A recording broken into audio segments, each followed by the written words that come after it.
and gentlemen, what's going on? Welcome to episode 183 of the It's Obvious podcast. I'm one of your hosts, Preston Pugh, and I'm joined by my two best buds, Garrett Drake. Merry Christmas Eve, boys.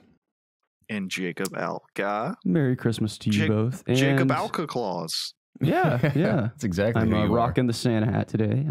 Only thought it was fitting because the day this goes live, it is Christmas Eve. And if you're listening to it later, then it's either Christmas or it's past. But happy holidays to you, none the same. That is pretty fitting. Are you the Santa Claus, Jacob? No, I'm not. I'm a poser. Okay. Complete poser. I'd have believed you if you'd said you were the Santa Claus. Why would you believe me? I look nothing like him. I'm just saying you could be in disguise right now. This entire time you could have been Santa Claus. It's hard to put off that fat. This is your way of revealing it to us, is wearing your hat on this blessed day. Yeah, Santa Claus is much too fat for me, you know. Much too fat for Yes. you. Well, I feel like there's been a lot of sexy Santas in the past, notably with Kurt Russell recently. He's a good-looking Santa. Yeah. So Well, there's only one Santa, movie. Garrett. You can't just say there's multiple Santas, you know. There's one. Right, but many men have depicted him in films and whatnot. So. Yeah, well, we're talking real life here. Yeah, So well, in my eyes, Jacob, from here on out, you are my Santa Claus. You are you'll my be ideal disappointed. version I'm not of going to Santa give you any Claus. gifts. Yeah, it's your presence that counts. It's good to have you, though. Yeah, thank you. Preston, it's good to hear you. Across the internet, It's as good usual. to talk to you, sir. Yeah, thanks for joining us via Skype, as always. Yeah, no problem. I would have loved to have joined you guys in person, but with it being the eve of Christmas, there's a lot of stuff going on and a lot of unpreparedness from myself, which is not allowing me to be there. Yeah, So that makes two of us. I'm sure you can put two and two together on what I mean by that. Yes, certainly. So what's on the docket today? A whole bunch of stuff. I did a lot of fun stuff this week in regards to video games and even movies. We're going to talk about our top 5 games of the year, which is exciting. Oh. Specifically, our games of the year. Minimal news, very minimal news. Obviously, it being the week before Christmas, not much is going on. I mean, there were some stories, but not stuff I feel like we'd be interested in talking about. And a bunch of fun community questions. It'll be a good one. Excellent. But in a terrible turn of events, I was nearing good health once again. But then the following day, I was hit by a freight train of a brand new cold. So I've been sick for about a month straight now. Oh, And I'm back to being like peak cold with a new one. great. So it's I really awful. hope I catch it. Yeah, if I have a coughing fit or need to blow my brains out with snot like I did a couple episodes ago, I will be sure to leave the room and come back. But yeah, in an effort to further deteriorate my health, I had not 1, not 2, but 3 Krispy Kreme donuts for breakfast. Wow. I hear those help. Yeah, so I have that going for me. Yeah. But yeah, That's good. that's my present state. How are you? I'm a little jealous. Yeah, you I should haven't be. had a Krispy Kreme donut in a Dude, I while. have some down there. They're pretty fresh from the store last night. So Dude, yeah, you should have one on your way out. I'm going to. That'll be my Christmas gift to you. Oh. It's a pretty good gift. Oh. Making me jealous over here. Yeah, should have come over. Sorry, man. You're right, I should have. What do you have going on, Preston? In life, how was your week? In life, it was fine. Just a lot of getting prepared for Christmas stuff. I went shopping yesterday, and I probably have to go again today. And it's my most hated thing of all time is trying to shop with 85,000 other people. It's Yeah, just It's brutal. absolutely awful. I can't take it. But it needs to be done. So I've been trying to take care of that. Yeah, just kind of doing other stuff. Didn't play too many games, unfortunately. But when I had a little free time at night, I tried to get some time in when I could. But yeah, nothing too crazy this week. Well, cool, How bro. about you? Did you see Spider-Verse? No, not yet. Oh, dude. I have seen know. it. I'll see it. Yeah. It was just as excellent as everyone had been saying it was. Yeah, I loved every frame of it. Loved the story. Loved the Now, acting. let me ask you this. Love the animation. Do your eyes get accustomed to the, I don't know if it's the frame rate or the... Yes, just way the the first animation's done? 2 minutes, I was like, because I'd seen the trailers and knew what to expect, but the first 2 minutes, and I saw it in IMAX 3D too, which is especially jarring when you first start watching it. But the first 2 minutes, I was like, oh wow, this is kind of weird. But as soon as you grow accustomed to it, it's totally fine. Okay, because I believe it's when I went to see The Grinch. I think that was the last movie I saw, unfortunately. But there was a trailer for that, and the entire trailer, I was just like, holy crap. Like, it was bugging my eyes out big time. Whereas when I watched it on like my phone or the trailer on TV or anything, it was fine. It was just, I guess it was that big screen was just wigging me out. Yeah, you should get used to it. I got used to it, but it was kind of weird at first. And I don't even think it looks bad. It's weird for your eyes because you're so used to seeing movies, you know, like 24 frames a second, so roughly. Yeah. So it's kind of weird, but it looks awesome. So very stylized, of course. I don't know if you call it revolution, but the creative liberties they took with the animation that's far outside of the norm was just excellent. And it's a blend of like the 2D and the 3D, and it's very comic booky, and with like the, you know, when you call them, I don't read enough comics to know the right terms of different parts of a comic book. You know, like the speech bubbles and stuff will pop up in the movie at certain times, and like flashes like the BAMs and the POWs and stuff, and fights and everything. So it was cool. But you know, all the characters individually were phenomenal. They all worked very well together. Everyone had plenty of screen time to matter. I loved Nicolas Cage as Spider-Man Noir. I thought he was hilarious. Spider-Ham was great. I mean, literally everyone was great in the movie. So I definitely want to see it again. It was awesome. Great music too. I saw that it won IGN's Movie of the Year. Yeah, I think it's probably my favorite Spider-Man movie by far. So wow.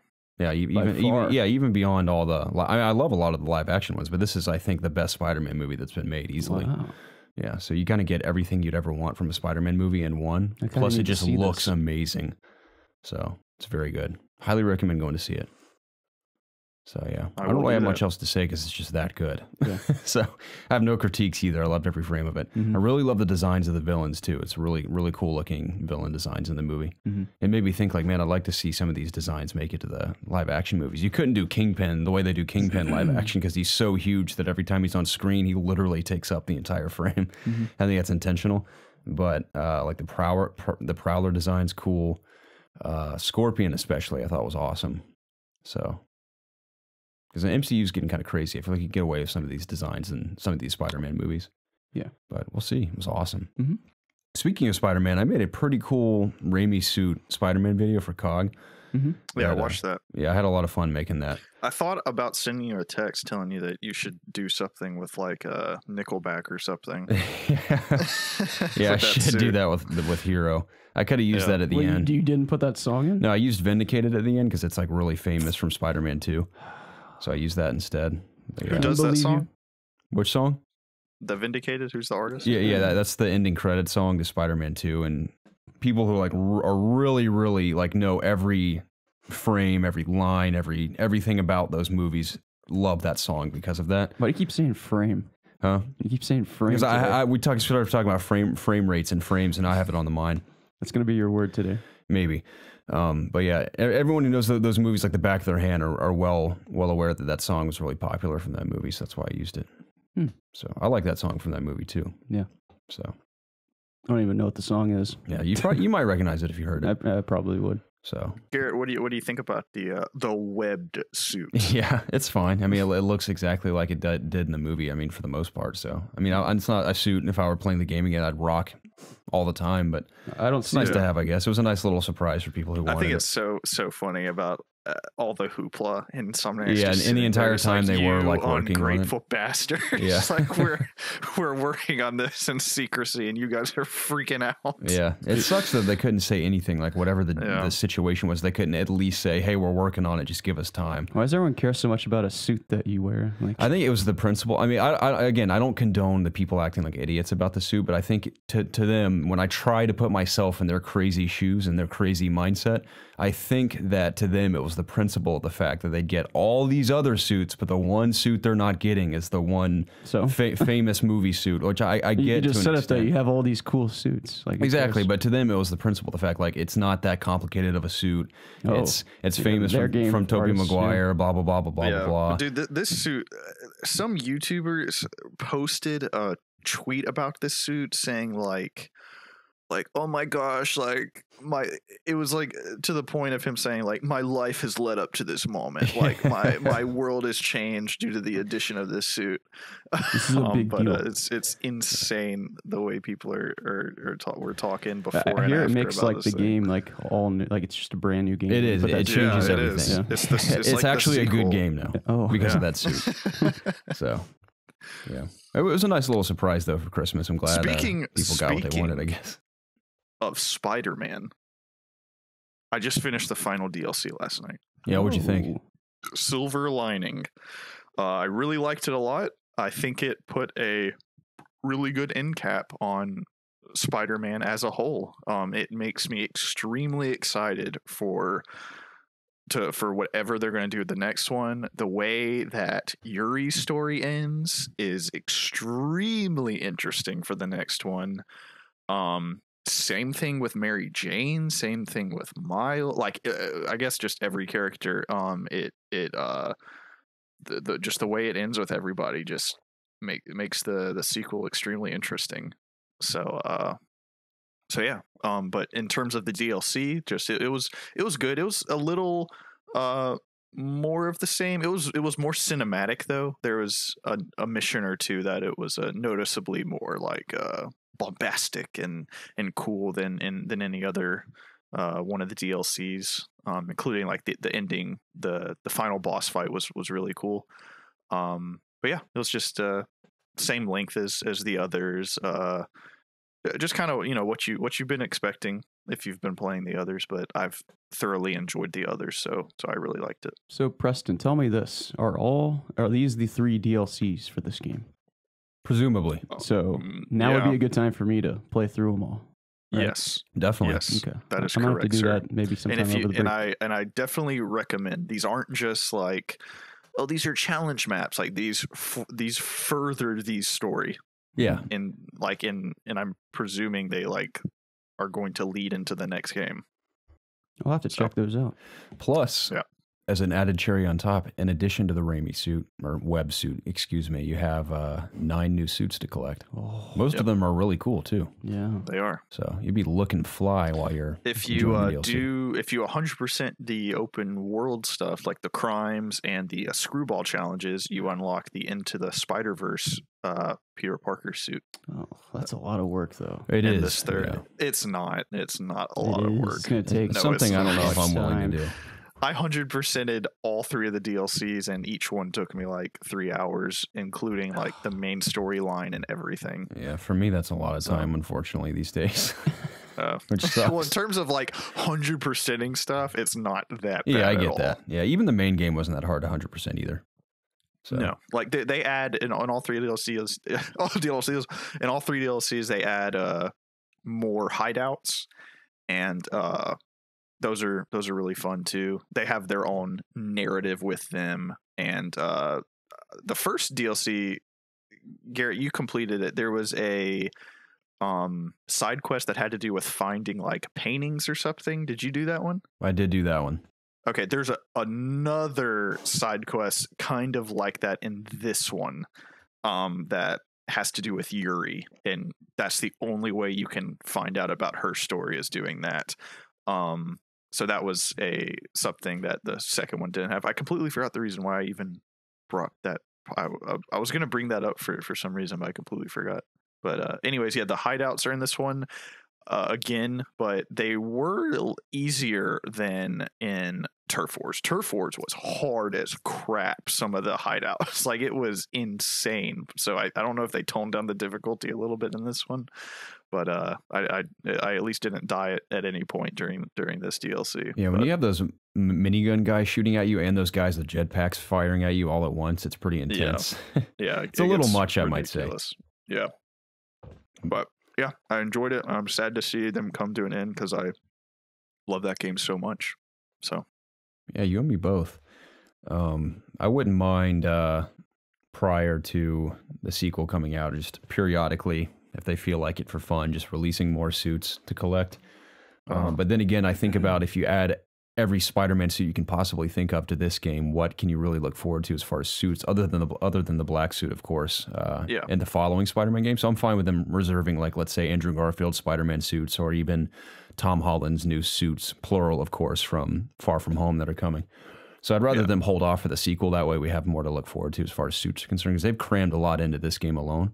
Yeah. So I'm fine. I'm completely fine with this being the final DLC. It was plenty of content. Like, altogether, it's like, 15 hours of additional story, side missions, etc. So that is a ton of content. So I'm good with that. I'm completely fine if they just hop on for the sequel. So likewise. Yeah. Yeah, I look forward to playing it. I'll probably jump into that maybe tomorrow. In the meantime, I'm in the process of reviewing a game called Last Year the Nightmare. Have you guys heard about this? Mm-hmm.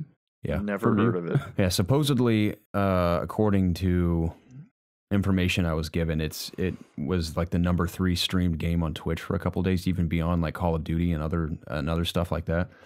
So supposedly people are really enjoying it. I'm enjoying it myself. I mean, obviously, I can share my initial impressions. The embargo's already passed, so I can talk about it. But my actual review will hopefully be out tomorrow. If not, it'll be out the following day. And when I say tomorrow, I mean Christmas Eve or Christmas Day, potentially. But anyway, the game is not unlike Dead by Daylight or Friday the 13th, where you play as a group of characters. It's based in the 90s in a high school in an alternate dimension. So you're in this high school, and you can play as 5 traditional, like, I don't know what you call them, like teen movie characters. There's like the jock, there's the cool transfer student, there's a nerdy guy, there's a geek girl, there's a popular girl. Okay. So they all have different personalities, different dialogue. And basically Scooby-Doo. Yeah, it's all funny when they talk to each other and make comments on what they're going through and everything. So there are, I think for now, there are 3 maps in the high school. There's a gym map, there's a library map, and there's also like a bell tower map that's out in like a courtyard. So you all spawn on this map, and you have like 3 main objectives. And the objectives, for example, in the gym will be, we need to find some gas for this lift. So you're searching around for this gas, and eventually it'll pop up in your map, and you have to work as a team to acquire this gas, put the gas in this lift, get this lift across the gym so you can reach this ladder to go take you up to the like rafters, and then escape the place. But meanwhile, while all this is happening, there's a killer on the loose who's another player. He's the 6th player. Yeah. And there are 3 killers you can use. There is a giant who's like a big guy who can throw you around. There's a slasher who's like a traditional Jason Voorhees type character where he has like a big axe. And there's also a guy called, I can't remember what he's called. It's in my notes somewhere. But he has this chain ability, kind of like Scorpion, where he can throw out a chain and grab someone from the shadows and pull him in and strangle him. I think he's called the Strangler, actually. So those are the monsters that'll chase you around this map, and the monsters' abilities are kind of cool. They can go into this thing called Predator mode, because it's kind of like it's an entity that takes on the body of these killers. Yeah. So you can also, whether you're the killer, you can be the killer, or you can go into Predator mode, where you go into like a stealth mode, where you can sneak around the map, you can set booby traps and loot that the other players can pick up. You can set traps they can get caught in, you can kill them easier. So you can do that in Predator mode. You can also plan your attacks. You can, like, if someone goes off by themselves, you can hide in this like a vent or something, and then as soon as they pass by, you can drop out of the ceiling and kill them. Yeah.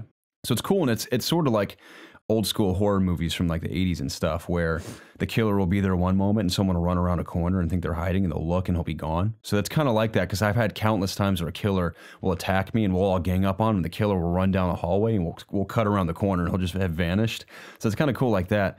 But what's also interesting is that all the characters you play as have different classes. There's a medic, an engineer, a technician, assault, and I think there's one more. I can't remember what it is. Again, this is all in my notes. But you all obviously have different abilities and different things you can craft. So when you spawn on the map, you have your main objectives, as I mentioned before, but you can also collect scrap that you can craft into better items. For example, if you're a medic, you can craft syringes to heal people faster. Or you can craft, if you're assault, you can craft a baseball bat. You can craft like a football helmet to give you more defense when you're attacking.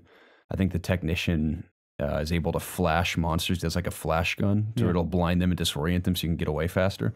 And they're the ones that can actually craft a weapon. They can craft a shotgun if you save up enough scrap. So it's kind of cool because you're all rushing around this map, and scrap is shared among everyone. So if someone gets to scrap before you do, you're like, oh, well, you're out of luck. You gotta go find somewhere else. But It's cool if you're communicating with the team. It's a lot of fun to kind of like put your abilities together and the different things you can craft, and deciding when we should craft this or craft that, or how we should tackle getting this, like I said, gasoline to this lift through this path with a killer instead of booby trap. It's so fun to be running through a map together, this killer chasing you. All of a sudden, there's like this trap door that normally you can walk over, but at some point this monster or this other player booby trapped it. So you'll just fall through the floor into the basement where it's like covered in blood, and the killer will just drop in and chase you, and you're by yourself. So it's pretty hectic. It's pretty fun. There's not a whole lot to do in the game right now because that's pretty much all there is. There's 3 maps, the 4 or 5 classes, the 3 killers, and that's all there is. So all 3 maps I played are really cool. I love the design. It gives me all those like I said, classic teen horror movie vibes. Is this better than Dead by Daylight? I can't attest to either of those because I haven't played either of them. I know those both have been pretty immensely popular in the past, but this one supposedly, again, I haven't even looked at the numbers for myself. This is just what I've heard. It's very popular. I think it's only on Discord at the moment on PC.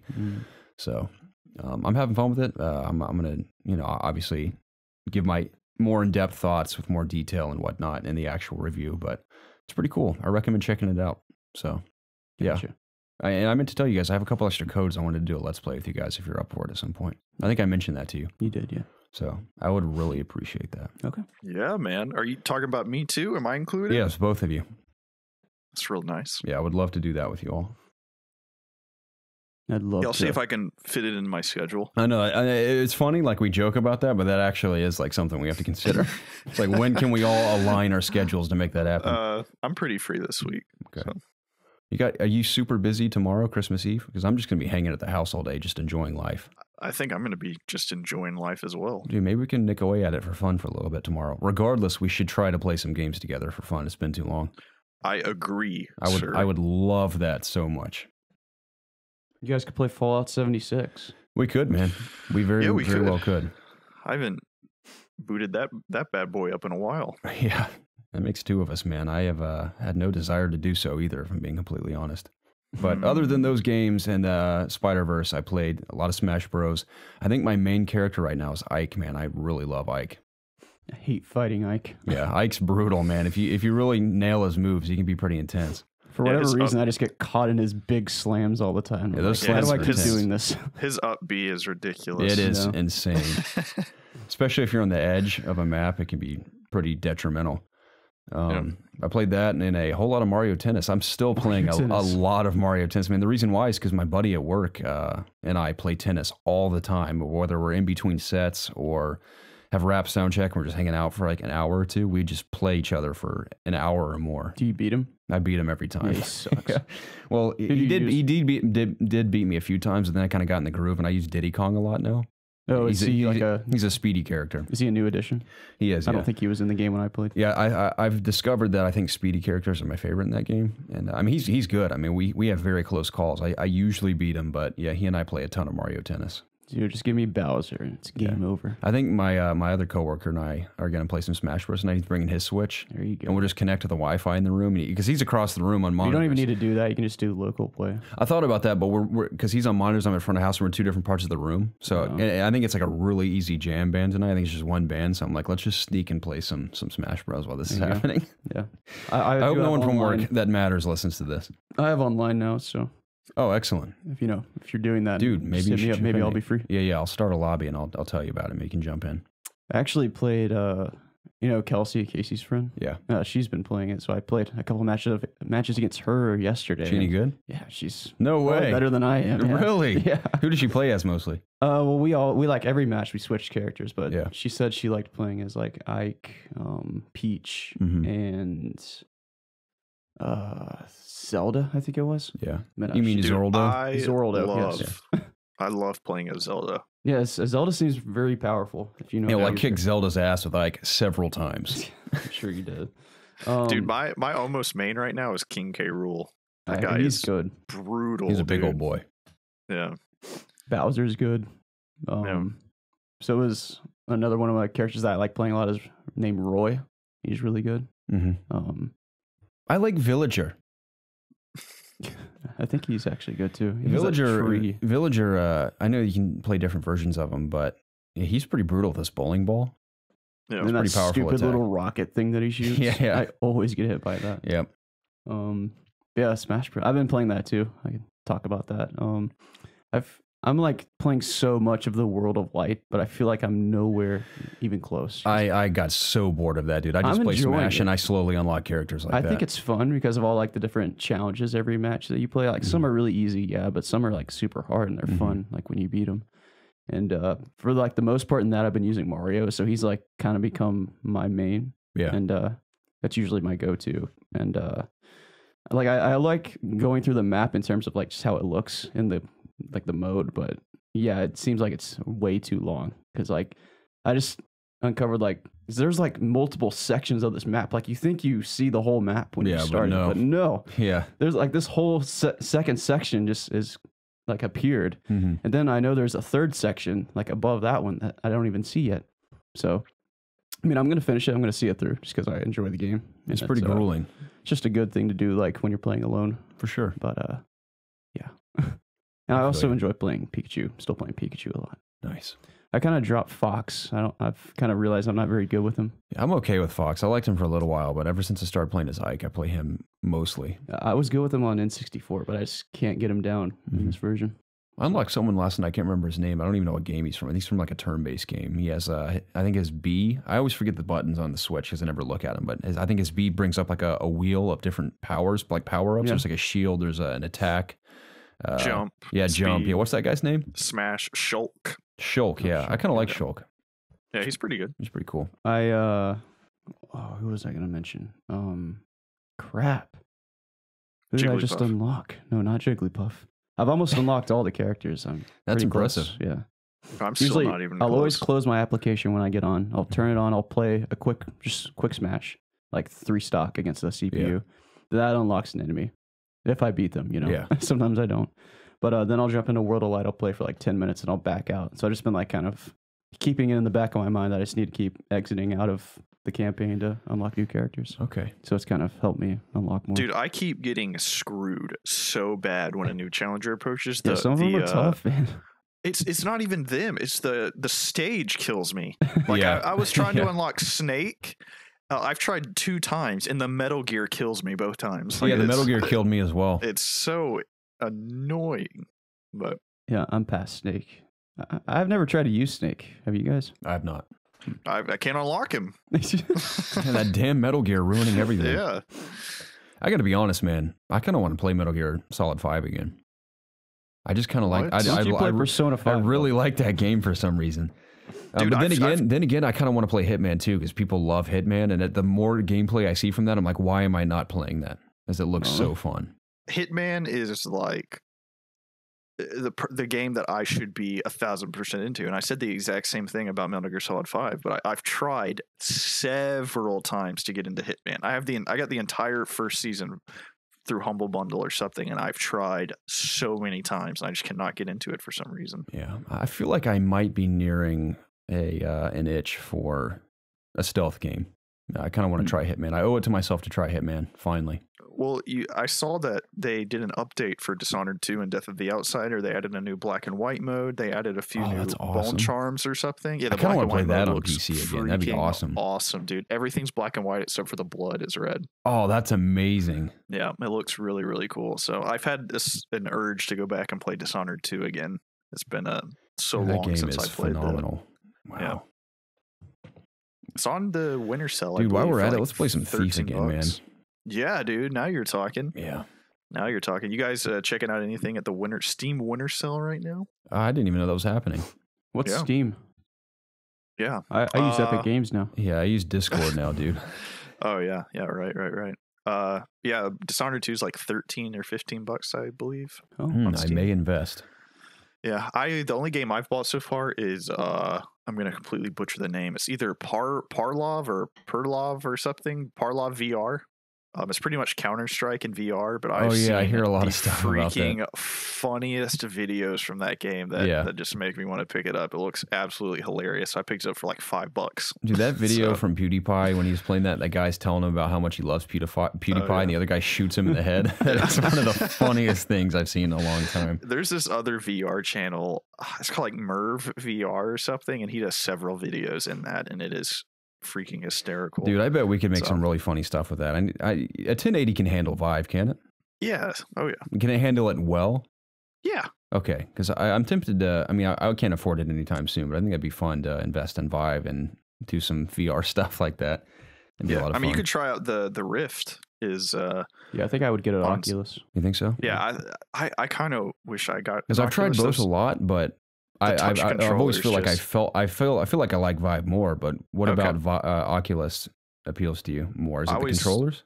The controls look really cool. I love that they have 2 analog sticks. Yeah. I'm amazed that PlayStation hasn't done that yet. Yeah. And it's cheaper too. Yeah. Maybe I will also research a bit more. I do like those analog sticks, so they make a huge difference. Yeah. So. I hate the moving around with the touchpad and Vive. Yeah. It's fine, but I'd much rather have an analog stick. For sure. So, you guys play anything else this week? Beat Saber. Beat Saber, brah. Yeah. I have something to say about that later. Yeah, they added another song in the newest update, and it's a really cool song. It's called One Hope, I believe, and I legitimately just like the song. So I've been listening to it outside of Beat Saber as well. There you go. That's the hope for all these creators, is that you listen to their music outside the game. Yeah, really cool. Really cool. So still digging that. But what do you have to say about Beat Saber, Garrett? Well, it's included in one of my categories for our Game of the Year discussion later on, but it's in the section called Games I Want to Play from this year that I've yet to play. Are we supposed to have nominees for all these categories? No. You can if you want. I just made them for myself just so I wouldn't forget. But yeah, it's funny. All the games I want to play are mostly VR games on PlayStation VR of all things too. I know a lot of them are on PC as well, but yeah, dude, I almost shed tears watching a Tetris Effect video because I made I'm helping COG with their Game of the Year videos, and I covered best looking games, and I had to look at a lot of Tetris Effect gameplay, and dude, I haven't even played it in VR yet, and I was like wanting to cry just watching the Let's Plays. People were like, when you play this the first time, it's like a religious experience. When I heard the music and saw the visuals, man, I could just imagine it in VR. I was like, I need to play this. If I had a VR, I would have played both Beat Saber and Tetris Effect by now. Definitely. Because they look cool. I bet we can make some pretty great videos of Beat Saber, you and I. You and I need to suck it up and make some Let's Plays again, man. I'm really proud of some of our Let's Plays. Let me know. Let me know when you have it's just so hard. Free time. Yeah, maybe we can fit in a few before I go back to school because I think I have a few days where I'm not doing anything. Okay. We just have to have the self-discipline to be like, we need to do this. Okay. So I'm game. Let's do it, man. I'll call you up. You can count on it. Okay. What about you, Preston? You said you played Beat Saber. Anything else? I played more Dragon Quest 11. Ooh. Really like that game again. How many hours you put in? Do you know? I'm about 25 to 30, I believe, around that mark. I think I finally, I believe, have the entire party. The gang's all here. The gang's all here. Yeah, and the story's getting even more interesting now, and it's just fun, man. Like I just love it's just a cool turn-based RPG to just relax to. So yeah, I'm just digging it a whole bunch. Music still bugging you? I'm getting more used to it. Like I'm humming it to myself, but I still don't know if I don't know if I like it. It's not the music itself. It's just it's intentionally trying to sound like, I guess how it's always been, just kind of like old. Yeah. If that makes sense. Like it's just extremely like oh gosh, what's the word? Generic? It's not orchestrated. It's just all like, Garrett, what's the word? Are you talking about Dragon Quest music right now? Yeah. I hear from most people that's like their biggest complaint about that game. Really? Okay. Yeah. Do you like the music? It's not just me. No, he doesn't. Okay. Sorry. No. Someone had texted me from work. I don't hate the music. I feel like if it was orchestrated, I would like it more. I feel you. It's like they took the NES soundtrack and put it in. Like, yeah, this will be really nostalgic. It doesn't mesh well. Like when something, I know I've said this like 3 times I think already, but if there's like a intense action scene where like somebody's running it, it's just like old school music playing over the top of it. It just doesn't mesh well. Maybe maybe people do like that because to me, like on paper, that doesn't sound so bad, but maybe in action, it's not appealing. I don't. That's the thing. It's whatever. Like I still, I'm like thoroughly enjoying the game. Like it's not killing it for me by any means. And I feel like I don't have the the right means to say anything when I'm just hopping in at 11, you know. So like this very well could be a thing that if I stuck with the franchise, I would appreciate this. So absolutely. So who knows? Have you seen Cog's tips video for Dragon Quest 11? No, I have not. Dude, I need to send you that. It is excellent. It's by a gentleman named James Paley, and not only is it very helpful, but it is also absolutely hilarious. Okay, so, I'll check it out. Yeah. So I played a more of that, not a lot more of that, just a couple more hours of that. More Smash, a lot of Madden. Been playing a ton of Madden.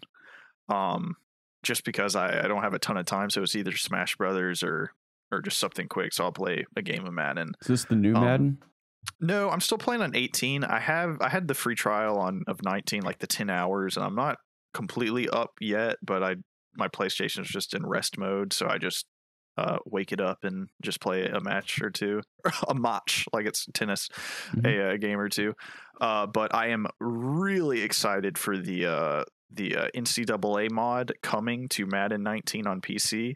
I followed the Twitter page, and they're almost done with it. So cool. They've completely made, not the entire NCAA, but they can only, since there's 32 NFL teams, they're replacing 32 NFL teams with 32 college teams, just, you know, the ones that you would know, and they're making all the stadiums, and they're tweaking the rules as well to where like only 1 foot needs to be in bounds. There's no like 2-minute warning. You know, they're completely, you know, making it like college football. So, interesting. So yeah, I'm super pumped. I'll probably pick up Madden 19 on PC when that finally releases to play through that. So, well, all right. Yeah, very cool. Speaking of football, just really quick, Jacob, because I don't think you were on the podcast last week. Okay. But how interested How interested are you in this new Atlanta football team? Not at all. But you're interested in the Atlanta Overwatch team? Yeah. Wow, you have issues. Hell man. Right, dude. I think you should be interested in it, Jacob, and we can go to a game. How do you feel about that? I would go to a game with you for sure. Okay. Yeah. Okay. We Is need it to do that. Mercedes-Benz? Do we know? No, yet? it's at Georgia State Stadium. Oh. Jacob Chillman. It's going to be a good time, and I think we'll enjoy it. The tickets aren't expensive. I'd totally go with you. Just let me know. We need to do this, guys. I agree. All right, cool. But, wait, I listened to a little bit of the podcast last week. Was this like the same team that Aaron Murray is supposed to be a part of? Okay. Yes. Quite a few old Bulldogs are a part of this team. Okay. That's cool. So you remember Damian Swan, the quarterback? I do, yeah. Yeah, he's on the team. Oh, I didn't realize he got cut from the NFL. I guess so. I assume that's what these guys are doing. Jacob. Yeah, I'm sure that was it, Garrett. Yeah. But yeah, so I played some that and then Beat Saber, and that was pretty much it. Yeah. Cool, dude. You play anything else, Jacob? I'm hoping you have something to talk about because I really need to go blow my nose. Well, I'll be quick because we have a lot to talk about. We don't have a lot of time. No. But I think I didn't finish Red Dead since I last spoke to you guys, but I have finished the epilogue. It's a great game. It is. It's like arguably game of the year for a lot of people. Not for me. Spoilers, but it's game of the year. It's been getting shafted at a lot of websites. It seems like it has been, yeah. No, it was really like I'm sure the epilogue would have meant more to me, like if I would have played Red Dead 1, obviously. But I enjoyed playing as shit. No, Jacob. I'm just gonna stop talking about it. It was a good game. I enjoyed my journey through it, and you know, I might check out Red Dead Online. Not like I haven't even touched it yet, so like I'm just waiting for like some cool update to come that like pulls me in. But other than that, I've been playing more Blackout. I'm still enjoying that a whole lot. It's been like they added this new armor update, Preston, where they've been changing how the armor works in the mode. So basically, you can like collect these scraps that repairs your armor. Oh, I know all about it, Jacob. Oh yeah, you keep up to date with it. Yeah. But yeah, like now that they've done that, like if you get a piece of level 3 armor, like you're in pretty good shape. Like if you have that armor and you like keep it repaired through the whole match, you're probably gonna win the match. That's just how it is, unfortunately. Dude, so me and Jay were playing the other night in Blackout in duos mode, and I double checked it was duos mode, and 2 groups got together. Yeah. And it was totally unfair because I was hiding in this barn and a car drove up and totally had to jump on them. And I poked my head out and there were 4 dudes that jumped out of this car and like attacked me and Jay both. So it was completely unfair. That was the last match I played. That's definitely cheating. Yeah. That sucks, man. Yeah. No, I've been getting the shaft like a lot lately, just in terms of various reasons, but I still really do enjoy the game. Like I've sunk in so many hours, like it's ridiculous. I think I'm like echelon 40 something, and there's like 80 levels. So I looked at your rating when I was on there last, and I was impressed at how much you've been playing. Yeah, I mean, like this is my first BR for like the most part that I've really sunk in my teeth into. I have about, I think 12 wins, which isn't too bad. Got like a couple. Well, I have 4 solos. I think I have like 6 duos and like 2 quads. So I don't have a whole lot of wins, but it's just I get the whole like why everyone loves BR right now, because I'm like enjoying the shit out of Blackout. It's like I love, like, every game is so different. It's like it's crazy. Like I'm sure you felt the same thing like playing PUBG, Garrett. Just like every match you're landing somewhere new, and like even if you do land in the same spot, there's always a different scenario playing out, and there's always different weapons all around. I'm just like I really have the bug for that right now. We owe it to ourselves to play more of that together. We do, yeah. I've been playing a ton. We should definitely squad up or duo. Yeah, whatever. we all 3 of us need to get together. Us 3 haven't played together yet. We have not. I know, that's ridiculous. That is crazy. That's what we should do over the break. I agree. Let's do it. Let's do it. Maybe we can turn that into a let's play. Let's play some Smash too. Yeah, we should. We got a lot of stuff we can play. Mm-hmm. Guys, but I played. I haven't played anything else. I forgot to say really quick. So I can't return my PlayStation Classic. When I went out of town, it's too long. Best Buy wouldn't let me return it. So yeah. So I just have it now. I'm stuck with it now.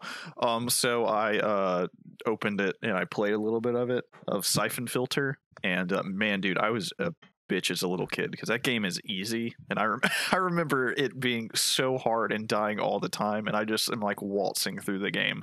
So it is kind of fun to play this game I'm super nostalgic for, and I'm able to just play through it like it's nothing. But I'm totally gonna hack it at some point. I just need or hack it, like soft mod it or whatever it's called, with a USB drive and get a Legend of Legalia or whatever it's called on there, and completely be immersed in nostalgia. So it also sucks like how long sometimes it takes to get into matches in Blackout. Because like unlike Fortnite, where you can kind of recover when you're getting shot at, like if you get shot in the back in Blackout, you're just dead. Yeah, you know. But also, like, at the same time, it feels like it takes too long to kill people sometimes when they have, like, heavy armor. So it does take a little while. I mean, if you're getting them in the head, it's quicker, obviously. But, yeah, if you're going it's a weird body problem. shots, it takes a while. I don't know, like, because, like, the fans thought that they wanted, like, repairable armor, and they thought that was the solution to all the problems in Blackout. But now people are complaining about that. So, yeah. What do people really want? So you can repair your armor now? Yeah. Okay, I didn't know that. You can pick up these things called, like, armor scraps. Nice. You just repair. Jacob, do you play any of the just regular multiplayer? A little bit, yeah. Okay. I tend to play that more than Blackout. Prestige. Okay. Have you noticed that there is an hilarious amount of shit talk in the chat? Oh yeah. It is so funny, dude. I love to jump in and talk crap too. It is freaking hilarious. Oh yeah, it's so funny.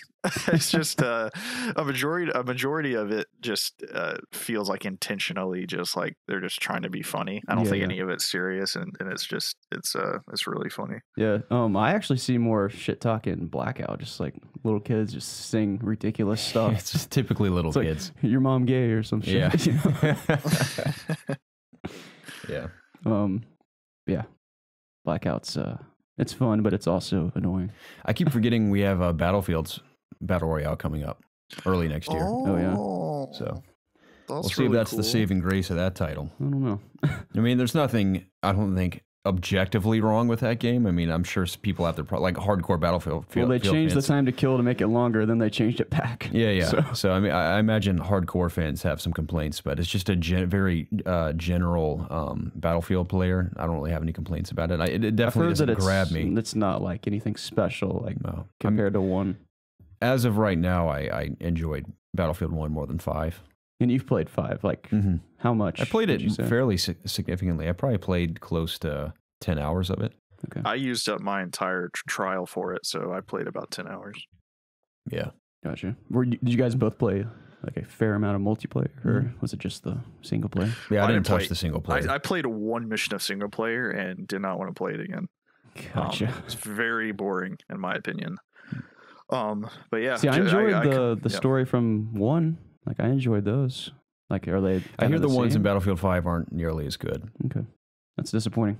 But let's not sit here and talk about that. Let's move on because That's actually our main topic, dude, is Battlefield 5. oh, sorry. Well, let's get into it then. Yeah, man. This is jump in. the It's Obvious podcast, a show where my two best friends and I get together every single week to discuss video games. Obviously, you can find all of our content, including the video version of this podcast, over at youtube.com/ItsObviousGaming. If YouTube isn't good for you, or you'd like to take us on the go, you can find the podcast weekly on the Apple Podcasting app, Google Play, Audio Boom, Spotify, and other podcasting services. Please check the description down below for links to our social media pages, our PlayStation names, our Discord page, pretty much anything you would ever need to get in contact with us. And if you haven't done so already, please subscribe to the channel and be sure to like and comment down below to get involved with the It's Obvious community. Doing so helps us out tremendously, and we would forever be in your debt. With all that out of the way, hey man, what's the news? In what I consider to be pretty exciting news as a longtime fan of Halo, we have some news concerning Halo Infinite's style of play and customization, courtesy of Jesse Wade of IGN. Oh. He or she writes in and says, not writes in, writes for us and says, 343 Industries announced new features coming to Halo Infinite during a Mixer stream, including the long-awaited 4-player split-screen mode. Halo Infinite will also have player customization inspired by Halo Reach, which 343 said that fans view Reach as the best version of the franchise. PC players will also get new features as Halo Infinite's slip space engine was created specifically with them in mind. This is the exciting news. It is very. And 343 said that PC will be, quote, treated as a first-class citizen this time around. So, of course, them rolling on this new engine, slip space, is exciting with PC players in mind. That's awesome for us, of course. As well as the customization inspired by Reach, I also agree. Even though Reach is far from being my favorite Halo game, I think the customization of multiplayer was a huge plus. The armor has never looked that cool since then. Yeah, I remember just looking through all the armors when that game came out. Yeah. All the armor in Halo, most of the armor in Halo 4 and 5 just looks totally ridiculous. I don't know what they were thinking. Whoever designed that stuff, I don't know, they have horrible taste in Halo armor because Halo Reach's stuff looks way better. So that's exciting. All of that's great. 4-player split screen as well. We won't need that on PC, I imagine. But on Xbox, if people are on Xbox, that's great. Are you going to hook a controller up to your computer and play this? I doubt it. Yeah, when it comes to shooters now on PC, I mean, keyboard, mouse is just entirely different. I just didn't know because it's Halo, you know. Yeah, you know, Halo, I've always played with the controller. I mean, of course, if I'm playing on an Xbox, I'll use a controller, obviously. But with PC, I definitely want to get accustomed to playing Halo on keyboard and mouse for sure. Okay. So, yeah. I'm excited for Halo. Me too, man. I'm still waiting for that BR announcement, dude. I wonder if Halo Infinite will drop sometime late next year, maybe holiday next year. I think it will, yeah. I get that feeling it might. Besides, like the first half of the 2019, I don't like what's coming out. I don't have a lot to be excited about besides like Kingdom Hearts and then Resident Evil, Evil 2. Kingdom Hearts, Metro, Anthem. If you're excited about that, Days Gone. So like none of those that you've that. said have like blown me away. Besides like Kingdom Hearts, I'm very excited for, of course, Resident Evil, Kingdom Hearts, and I guess Last Metro of Us 2 is coming out. Maybe. Jacob, are you excited for Anthem? Kinda. I still need more information. I still am not. I haven't played it, but everything I hear, everything I've seen so far is not. It looks it's fun to play. I shouldn't even. I can't say anything about it, but it looks fun to play, right? Yes. Great. I'm kind of excited for it. Yeah. I will probably inevitably play it. I don't think it'll be bad. Okay, just because you brought up Kingdom Hearts, Jacob, you got to be getting that Kingdom Hearts PS4 Pro, dude. You have to. That's your opportunity right there. It looks badass, and you need one. But like, PS5 is presumably going to be coming out soon, so why would I buy a Pro now, right? Like, what do you mean soon? Like in a couple of years, I think right? earliest 2020. That's probably questionable. Yeah, but like, how much is the Pro right now? Is it still $400? I mean, you don't even have a 4K TV, do you? No. Okay. Yeah, never mind. I'm going to be playing on like a monitor. So Yeah, you're fine. You're fine then. you're fine. You're gonna have an inferior experience, Jacob. It's fine. It'll still perform. Hopefully, if there's like frame drops, then I'll be pissed. No, you should be fine. Yeah. I doubt it for that game. What are you talking about? It's not Garrett? that big. What do you mean that game? Yeah, it's Think just, about it. it's just a cartoony kid game. It Yeah, can't it's be just a that kid's powerful. game, man. I'm going to leave this. It's table. essentially a Toys to Life game, is what it is. It's the best game of all time, and it hasn't even come out yet. Then again, there is some pretty hectic combat in those games, Mhm. especially in the new one. So, Yeah. good luck. I'm going to Dude, play it 24 hours straight. May Mickey Resident- Mouse smile upon you in your PlayStation 4. Thank you. Resident Evil 2 is my life once that hits. I am just beyond excited for that game. I saw a headline questioning whether or not there would be a demo for that game. Yeah, I saw that too. I really hope so. That'd be really awesome. cool. I'd love to play that a little Cool, early. play I through mean, it we're level. basically nearing the release date very soon. Dude, I would but- love if it was on PC and PlayStation so I can just... I know I already talked about I want it on PlayStation, but I would love to just try it on both just to know for sure. You know? Definitely. Yeah. I'm down for that, dude. Be a Halo? Pumped. I might pick up the PS4 Pro. We'll see. It just depends, like, what my money situation is at I that know. time. Yeah. Because it is I a don't know. good-looking PS4. It looks really So, cool. It is very That might be pretty. enough for me. And Kingdom Hearts means a lot to you. And the gold PS4, it's great. You know, it was a good reward for a good person like me. Yeah. But Yeah, you're right. You know, it doesn't really match anything in the room. You know, it's Think gold about how and everything Preston else is feels. black. Yeah. That Jump Preston feels this bright red PlayStation. It looks really cool, Garrett. I don't know what you're talking about. Yeah, it contrasts the black Yeah. nicely. I have Yeah, everything else I have black. like a so. billion red LEDs in my room too, so it matches those. Mm. Yeah, Great. You guys see the Hellboy trailer? I did. Yep. I'm excited. I am too. I started watching the first Hellboy on Netflix last night because I'm kind of in a Hellboy mood now. I'm not like a diehard fan of the character. I've never read any of the comics, but I really like those Ron Perlman Hellboy movies. I thought I like there. How many were there? Like 3? 2. There's 2. Mhm. I thought there were 3. I remember liking the first one a lot. Don't have memories of the second one. So I have very little memories of the second one, so mostly the first one. yeah, I don't think this is like gonna blow people away, but I think it's like Yeah, maybe not. I wasn't blown decent. away by the trailer either, but I really like David Harbour. And I sort of like, the more I look at the redesign of Hellboy for this movie, the more I'm kind of into it. I know people were kind of taken aback by it at first, but I like think it the looks pretty image where cool. he had like the horns and Yeah, and the sword and Yeah. everything. So I know people say it kind of looks like Tommy Wiseau with a red face and like a crunched face, Mhm. but I think it looks pretty cool. I think I'll enjoy the movie. It looks like a fun time at the very least. Mhm. So a little more comedic than I was expecting it to be. Not that I care either way. I think that's good because I don't know if that would work without the comedic. Yeah, supposedly some of the comic lines are much darker than even the Ron Perlman movies, but I'm totally cool with it being whatever. Just So again, like- I'm not attached to the character. I just think those movies are visually appealing, and I like Hellboy as a character in the movies. Yeah. So And like, would a general audience care about like a devil-looking guy walking around killing things? Like, if it wasn't comedic, yeah, you gotta ask it that. is pretty ridiculous, but Yeah.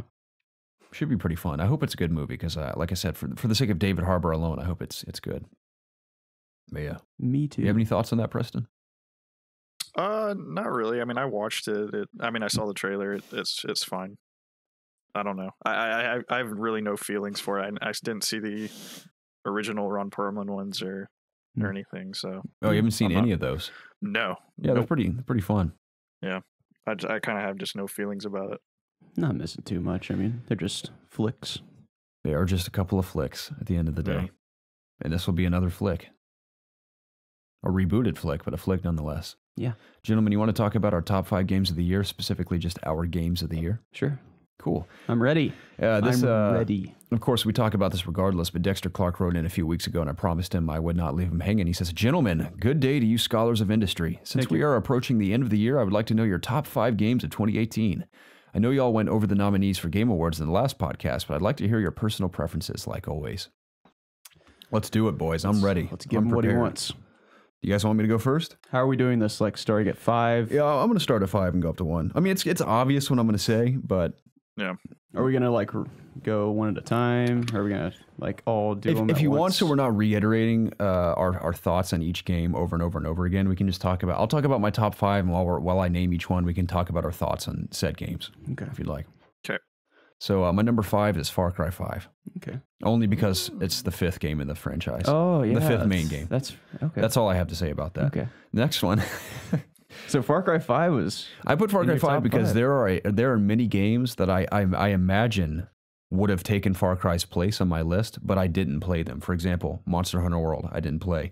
That's my number 5. Yeah, many VR games that people are praising that I have a strong feeling I really enjoy, I also did not play.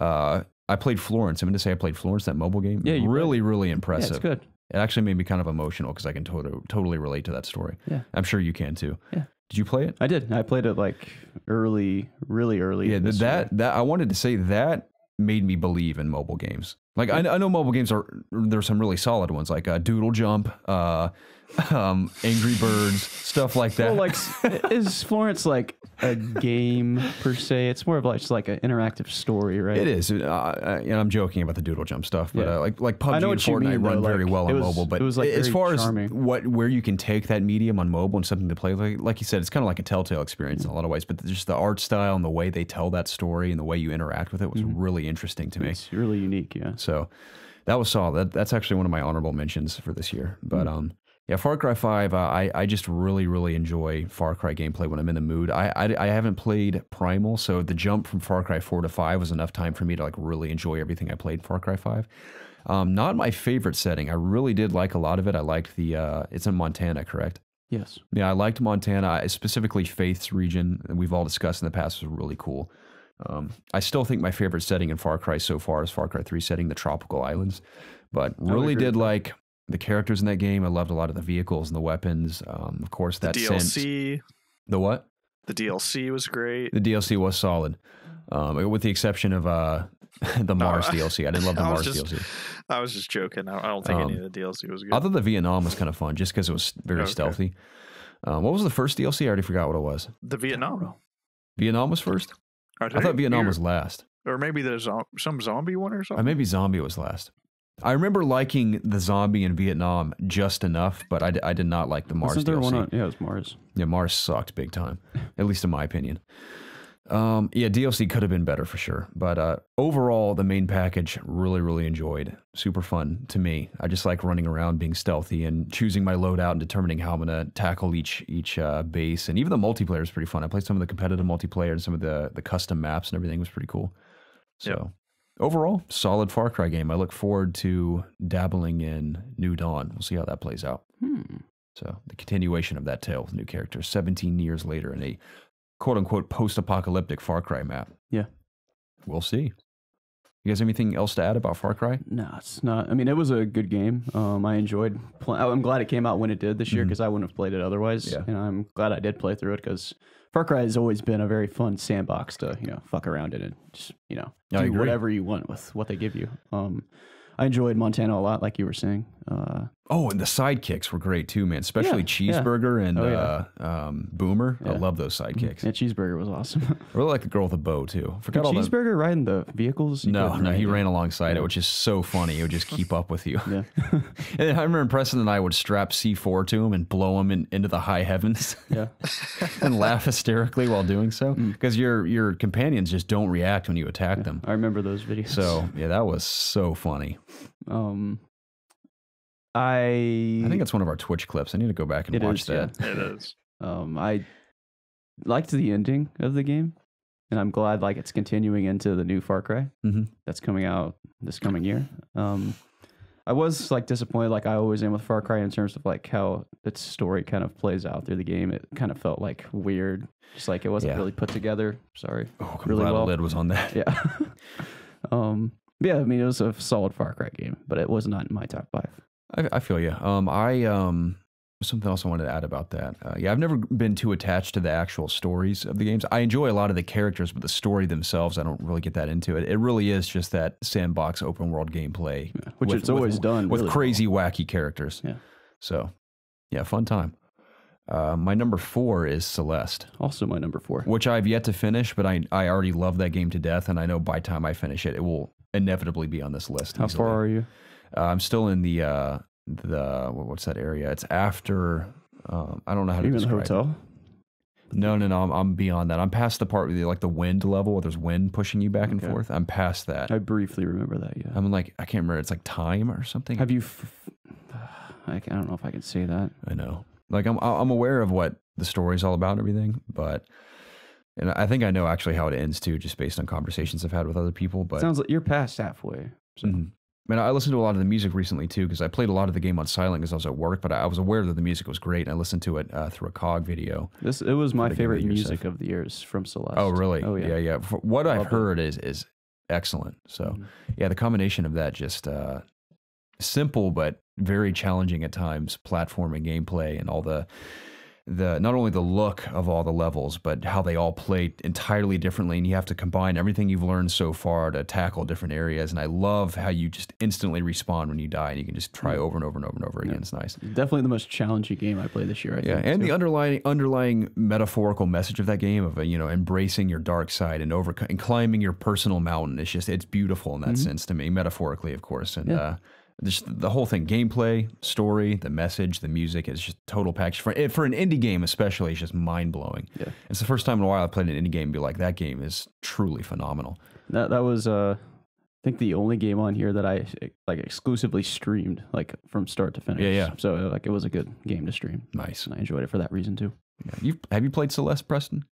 I have not. Yeah, it's a good man. Great Switch title. Yeah, you should play it, Preston. It's good. Yeah, I will. It's definitely in my backlog. Yeah, it's not as good as Fallout 76, but it's pretty solid. How dare you? Sure. Number 3 for me is Spider-Man. Okay. Let me clarify this real quick. I'm naming my top 5, I think, best games that I personally played this year. What I think to be the best games of the year, and then I have my favorites, which is a similar list but different. It's ordered differently as well. So. Spider-Man's my number 3. So which one is your top 5 list? We're on top 5 list right now. Okay. I'm going from 5 to number 1. Okay. So my number 3 on my list is Spider-Man for obvious reasons. I don't understand the difference between your lists. So top 5 is what I think, as a whole, I think are the best video game experiences I played this year from like an artistic standpoint, from a gameplay standpoint, from story, from graphics, music, just the whole total package. What I think personally, out of everything I've played, which a lot of things I haven't played, are the best games I played this year. Whereas my favorite games, my number 1, for example, may not be quote unquote the best game that people may consider, but it was my personal favorite, like the one I had the most fun with this year. Okay. That's how they differ. Okay. That's how they differ. Excuse me. So you're not doing your favorite games of the year. I'm gonna do favorite after we kind of have like our best games of the year discussion. Okay. So I'm for me, still confused, but go on. top 5 best games, my favorites, the ones I had the most fun with. That's the difference. Are we not doing like you get what I'm saying, Preston? What our favorite games? I get what you're saying, but I don't understand why there needs to be a differentiation. I differentiate because sometimes I'll play a game that I think is objectively better than another, but it doesn't mean I had more fun with it than another game. Right. Like there may be a game that may like not, our personal game like of the quality year, wise may not be as good, but I had more fun with it regardless. Yeah. Okay. That's the difference. Okay. We do this every year. No, we always have like our 5 games of the year. Yeah, but we always clarify like these are what I think are the best, and these are the ones I had the most fun with. Yeah. I mean, I don't have a problem with this. I'm just like saying like I thought we were doing like a personal top 5. Like, yeah, that's what I'm doing right now. Games of the year, and that's it. Yeah, that's what I'm doing right now. But let's go. Okay, number 3 is Spider-Man. We've praised this game to the ends of the earth. I mean, everything about it we know. I mean, graphically is absolutely stunning. Specifically with, I think Spider-Man as a character himself is just the best looking part of that game with his suits. I mean, the detail when you zoom in on the camera is just unfreaking believable. So graphically, absolutely stunning. I'm really impressed with the animations of the game too, especially with the cutscenes. Mm-hmm. And of course, all the acting is excellent. Love those versions of all those characters. I really enjoyed that Peter Parker, like the character himself, was more a part of the story than like in past games. Yeah. I enjoyed mean, Peter, that side of the game. Yuri Lowenthal's performance was excellent. Can't wait to see more of him. I always forget her name. She's in like every video game ever. Mary Jane's actress. I don't know. What's her name? Laura Bailey? Oh, yeah. Yep, Yeah, Laura Bailey. Yep. She's great as always. I even loved their version of Aunt May. Doc Ock was awesome. Kingpin, all of them were awesome. So really love the world that Insomniac has established. And I cannot say enough about that gameplay, man. Better than Arkham City, Garrett? Yeah. Yeah? I think it's a video game, absolutely. Oh. I mean, I still love Arkham City, but I think Arkham's still your favorite game of all time? As of now, only because I'm a huge Batman fan, but that doesn't mean I don't think games are better than that game. I would say my favorite game is Arkham City. Okay. Yeah. That's what I was asking. Like, yeah, Spider-Man is a better game than Arkham, I think. But yeah, that web swinging, man, is just everything to me. I love that so much. It's truly, I mean, the whole game was a dream come true, but specifically the web swinging was everything I'd ever hoped it would be. And I can't wait to see how they, I don't know, it's hard to say they can improve upon that, but how they add to that going into the next game is exciting to speculate on. Notably with animations, maybe the way it feels, maybe you can add some different abilities you can do while you're web swinging around. We'll see. A lot of things you can do with it, but it is so good. Combat, too, really surprised me as well. I was blown away at just how in-depth that combat can be and how creative you can be with it. So, I mean, if you really put the effort in, you can make every fight very dynamic with depending on how you combine your gadgets, how you interact with the environment, depending on the enemies you're facing. So that game was just killer. It wasn't too long, very easy platinum. Everything I did in that game, I was never bored for a single moment in that game. Now, some of the DLC I could argue, like, oh, this mission was kind of boring, or I didn't love this gameplay sequence per se, but the main core game was everything I'd ever hoped a Spider-Man game could be. That's my number 3. Gotcha. Red Dead Redemption 2 is my next one. That was a good one. Of course, unparalleled detail in that game. I think I remember from the fact sheet that Rockstar provided, there are over 500,000 unique animations in that game, which is crazy to think about. Which doesn't surprise me because every little thing you do in that game has an animation of some sort. Even if it's the most subtle thing you can imagine, it's in there. Like picking up the coffee. Yeah, they spared no expense on every little detail in that movie. Or not that movie. I almost called it a movie.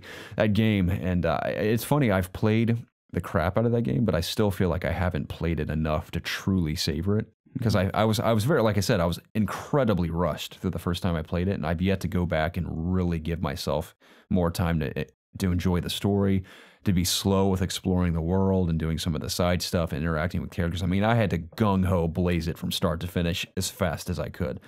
So in a lot of ways, it was soured for me. But again, I mean, I gave it a perfect score and I reviewed it for COG. And many other outlets did as well. Upon reflecting, I think realistically, it'd probably be like a 95, like a 9.5 for me when I really think about some of the other things that I had, that I was able to think about more post-review. Because like I said, it was guns blazing from start to finish with like a 3-day period to review that. But I mean, I had longer than that, but that's what it felt like. But overall, of course, we haven't discussed we haven't had a spoiler discussion about the story, but you know, the cast is very impressive. Of course, with Arthur, John Marston, and even Dutch are probably my top 3 favorite characters in the game. I even loved I mean, Micah's performance, he's a real bastard, but Micah was really solid. Yeah. I mean, the whole camp, it was amazing at how fleshed out each character was and how they all felt unique and they had their own desires and motivations, and witnessing that whole story play out and the level of interaction with them and the structure of missions and the horror. I mean, you could go on and on and on and on and on. If you guys want to hear everything I have to say about Red Dead, I fit most of my thoughts into the review itself and also the top, whatever I call it, video. My favorite things to do in Red Dead Redemption 2, all on COG's YouTube channel. But yeah, I could praise that game for hours on end, but Red Dead was excellent. And I put my number 1 as God of War because to me, and I think to a lot of people, I saw the perfect tweet that I think summed up my underlying thoughts of God of War overall, is that it is a prime example of what a second chance can be like for a franchise that was arguably, I wouldn't say a dead franchise, but certainly one that had dwindled drastically from its initial start. And I know we've talked about God of War a lot, but I think just the incredible performances across the board. And I think one of my favorite aspects of the game is the cast is very small. Whereas Red Dead, for example, I'm not comparing these to say one's better than the other in terms of cast, but I think what's so impressive is the level of storytelling, the subtle storytelling and world building they did through such a small cast in this giant, almost lonesome world. But I love that isolated feeling, and just Kratos and, of course, Atreus traveling together and the way their relationship develops throughout the game, and all that dialogue, and even Mimir. I think Mimir is a huge part of that game. That's why I love it so much. But the combat, how in depth it goes, all the crazy abilities, all the different armor sets, the way you can upgrade them, the different realms you can explore. The pacing of that game was excellent too. And again, the way they make it all one shot is just so cool. Very, very immersive in that sense too. God of War was the only game this year that I played that I did not want to put down for a second. Like, I fucking loved that game. Me too. Like, everything about it. There was not a single complaint for me in that game. Like, that's how good it was to me. Yeah. It's literally like in my top 3 games of all time. And I think another thing that I mean, again, everyone said this. I'm just reiterating because we're having the discussion, but the way they were able to take God of War's gameplay and Kratos as a character and evolve it into what it is now, and the road they have ahead for this franchise is crazy. Like, what an achievement that game is in that sense alone. And then on top of that, how good everything else is. It could have been just like, oh, we rewrote Kratos with the same gameplay for the like imagine Kratos in God of War like as a character with the same gameplay as the other games. It wouldn't have been as special. I mean, everything about that is complete change, but it's also familiar in a lot of ways. And I'd only played through God of War 3 in its entirety. Same, yeah. So going from that to God of War and then seeing the success of this game and loving everything about it. Yeah. And of course, graphically, it's gorgeous. Yeah, see, like to me, God of War 3 isn't even God of War anymore. This new God of War is what God of War is to me now. Yeah, like I feel this, you. This is like what it's. This is the future. Yeah, and it's so exciting. And I think that Cory Barlog's the director, and he's such a cool dude. And to know it's in the hands of such a talented, devoted, passionate studio. It's just, and again, all studios are passionate about the games they're working on, but just to know whose hands it's in going forward is just so exciting. Yeah. But like you were saying earlier, for me, the characters played a huge part in me liking this game too. Like Mimir was incredible. Like what a great concept for a character. Yeah. Even what's his name? Atreus. He's fantastic. I love the interaction between him and Kratos the whole game, and how they like their relationship kind of builds as you go on through the game. I'm excited for like the future for the next game. Yeah. Beautiful ending too. So beautiful. Oh yeah. Great payoff as well. Loved it. So, Preston, Jacob and I have been yammering on for a while now. You have anything to chime in about any of these? Because I know you guys are going to go through your lists as well, but anything you want to talk about at the moment? No, I mean, I agree with everything I was saying about God of War, and I've talked about it ad nauseum. I think the hardest part for me is I've gone back and forth and back and forth and back and forth so many times between Red Dead Redemption 2 and God of War, because I agree with Jacob in saying that I think God of War is one of my favorite games of all time. It's a complete just like package. him, I literally could not stop playing it. There were so many moments, just story and gameplay wise, in that game that just completely blew me away. And then when I think about Red Dead Redemption, for some reason, I'm hesitant to put that as one of my favorite or one of the best games of all time on my list. But again, that was another one of those games that I could not put down. And I've, talked so many times on here about how I've never been so immersed in a game in my entire life. I've never kind of role played in a game before, and I absolutely love Arthur Morgan. He's one of my favorite video game characters of all time, and Arthur Morgan love his arc, and just I just love the entire gang. So I'm just in this spot where I just can't figure out which one of those two is my favorite games of the year. So yeah, that's kind of just what I'm thinking about. Yeah, I think when I think about God of War versus Red Dead, I think in terms of story, even though like you said, I adore Arthur Morgan as a character and even his arc, but I think the story overall was more impactful for me in God of War than Red Dead, and I adored Red Dead's story. I have no complaints about it whatsoever. But I think just the message of each game, each story. I mean, again, Red Dead, it's so hard to compare the two, but I think overall God of War's story hit me harder than Red Dead's, even though I loved Red Dead's. And I think when I zoom out and look at both games, I think I recognize Red Dead, even though it's phenomenal in every sense, as an unbelievable technical achievement, whereas God of War is like the ultimate video game achievement this year. Because I say it's like incredibly fun gameplay with an excellent story, excellent world, and just complete revolution for that franchise. Whereas Red Dead isn't totally unlike the previous Red Dead. It's just way more beautiful, way more technically savvy, and also has, I would argue, a more impactful story as well. I think it's also easier to classify someone's experience that happened in God of War because of how linear it is, and how it's you go one way for the most part. You're going towards one goal. In a game like Red Dead, the world is the game. That world it's kind of like Zelda in that way, where the world's telling so much of the story at the same time as the main story is. Not that Zelda had a good main story, but they're just so different in that aspect. Like you're saying, it's hard to compare and classify which one is going to be more important to you. It comes down to what you appreciate more about a game, I guess. Right. So I will say, I think countless people have mentioned this too, that Red Dead definitely sets the bar for what video games are capable of achieving. Sure. And again, I don't expect every studio to make a game as technically impressive as Red Dead, but that goes to show just how far video games have come and how far you can actually reach with a game. Yeah, And in terms considering of, just like, the its scope details of it, and shit, with all that detail, and it still run and look as good as it does is crazy. But does every game, like, not every game needs to be like that, but does every open world game need to be like Red Dead was? You know, yeah, that I was too gonna say much? this. I don't think it needs to be that way, but it just shows what you're capable of. What video games are capable of achieving, studios are capable of achieving, depending on, of course, the budget, the staff. I mean, there's so many factors at bay that go into that. I mean, Rockstar is an absolute gargantuan, unstoppable monster of a studio. Multiple studios around the world working on it for 8 years. So it makes sense as to why it is the way it is. So for you, God of War is number one. I think it's God of War's number one because I think as a video game, the total package for me, it really did it for me. Whereas Red Dead, as much as I love that game, is to me, like I said, zooming out and looking at both, it's like an unbelievable technical achievement versus an unbelievable video game experience overall. Yeah. For me. Gotcha. And if anyone told me that they put Red Dead over God of War, I wouldn't surprise me why. at all. Yeah. So that's how I feel. I think I'm going to have to put Red Dead a millimeter ahead of God of War for me. I explain why.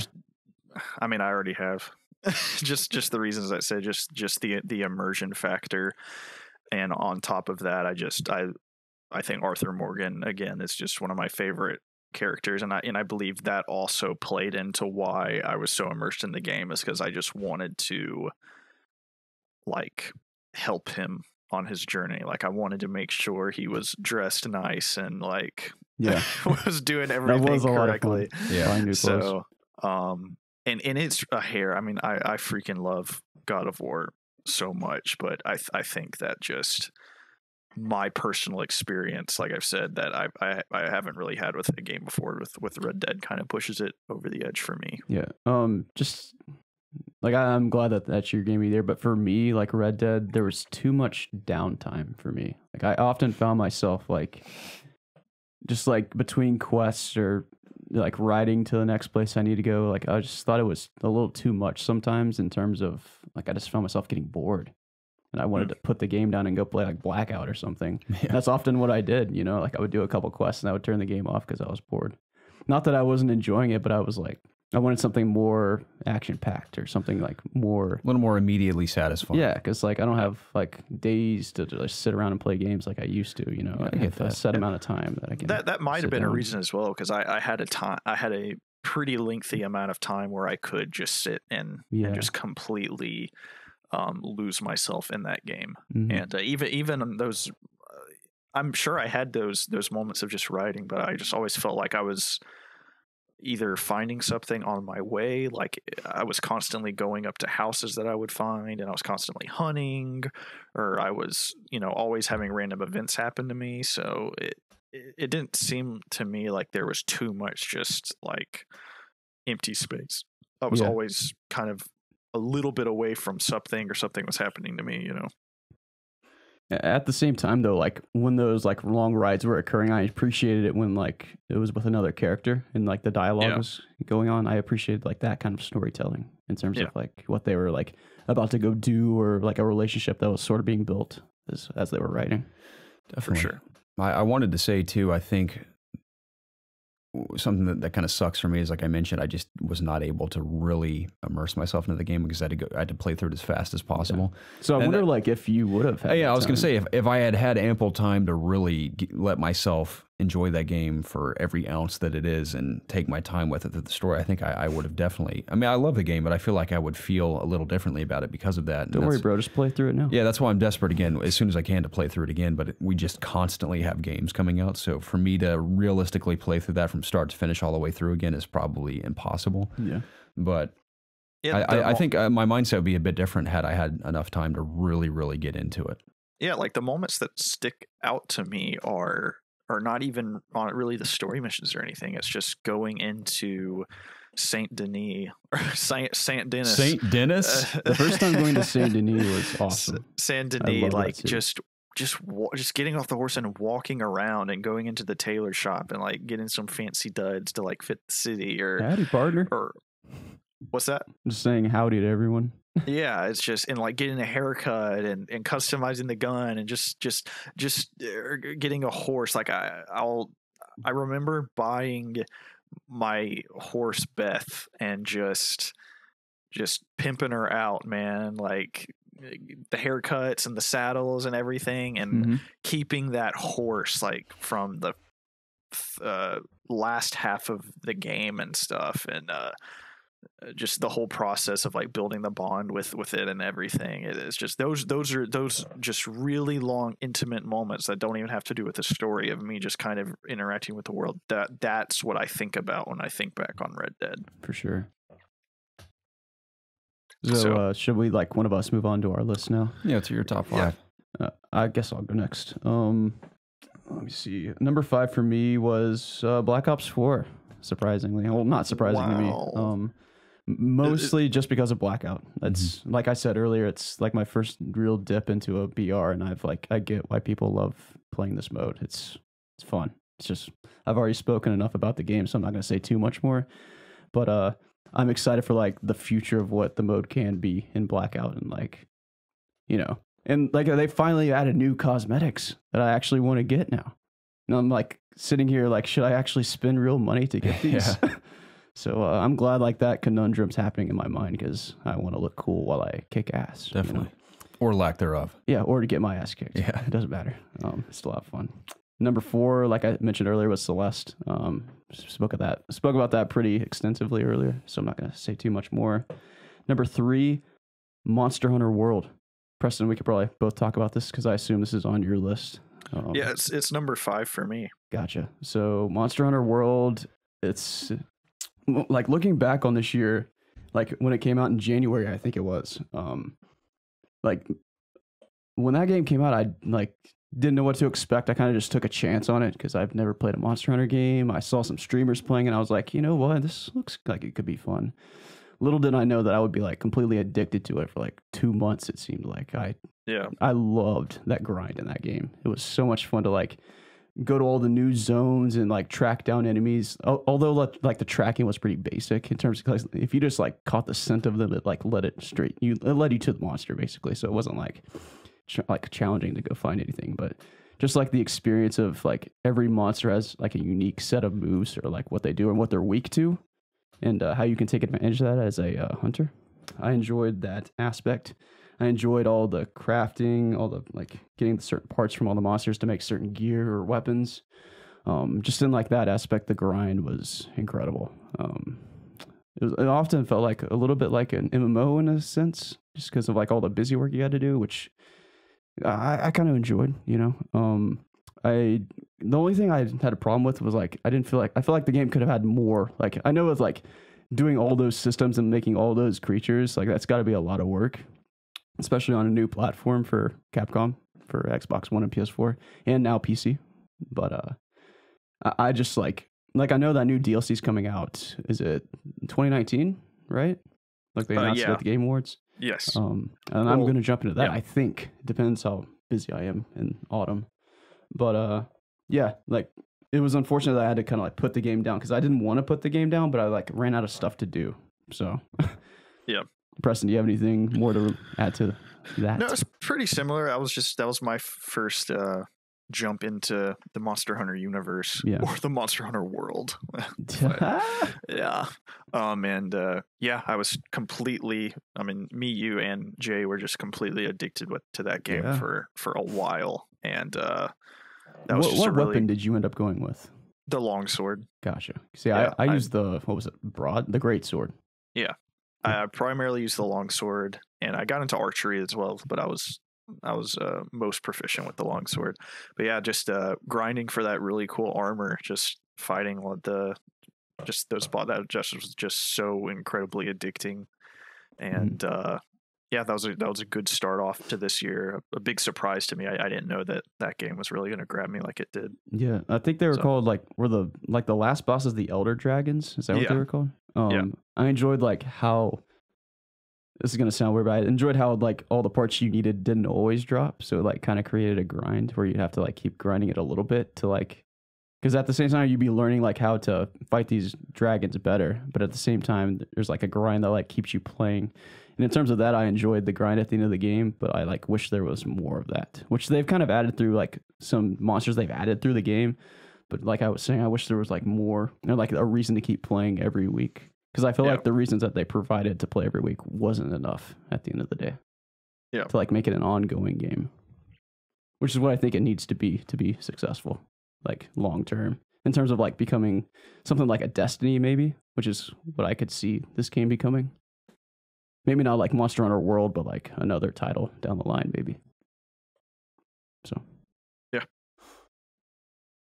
that's cool, man. Oh yeah, I'm doing my list, I guess. Yeah, what's your number next 2, one? Red Dead Redemption 2.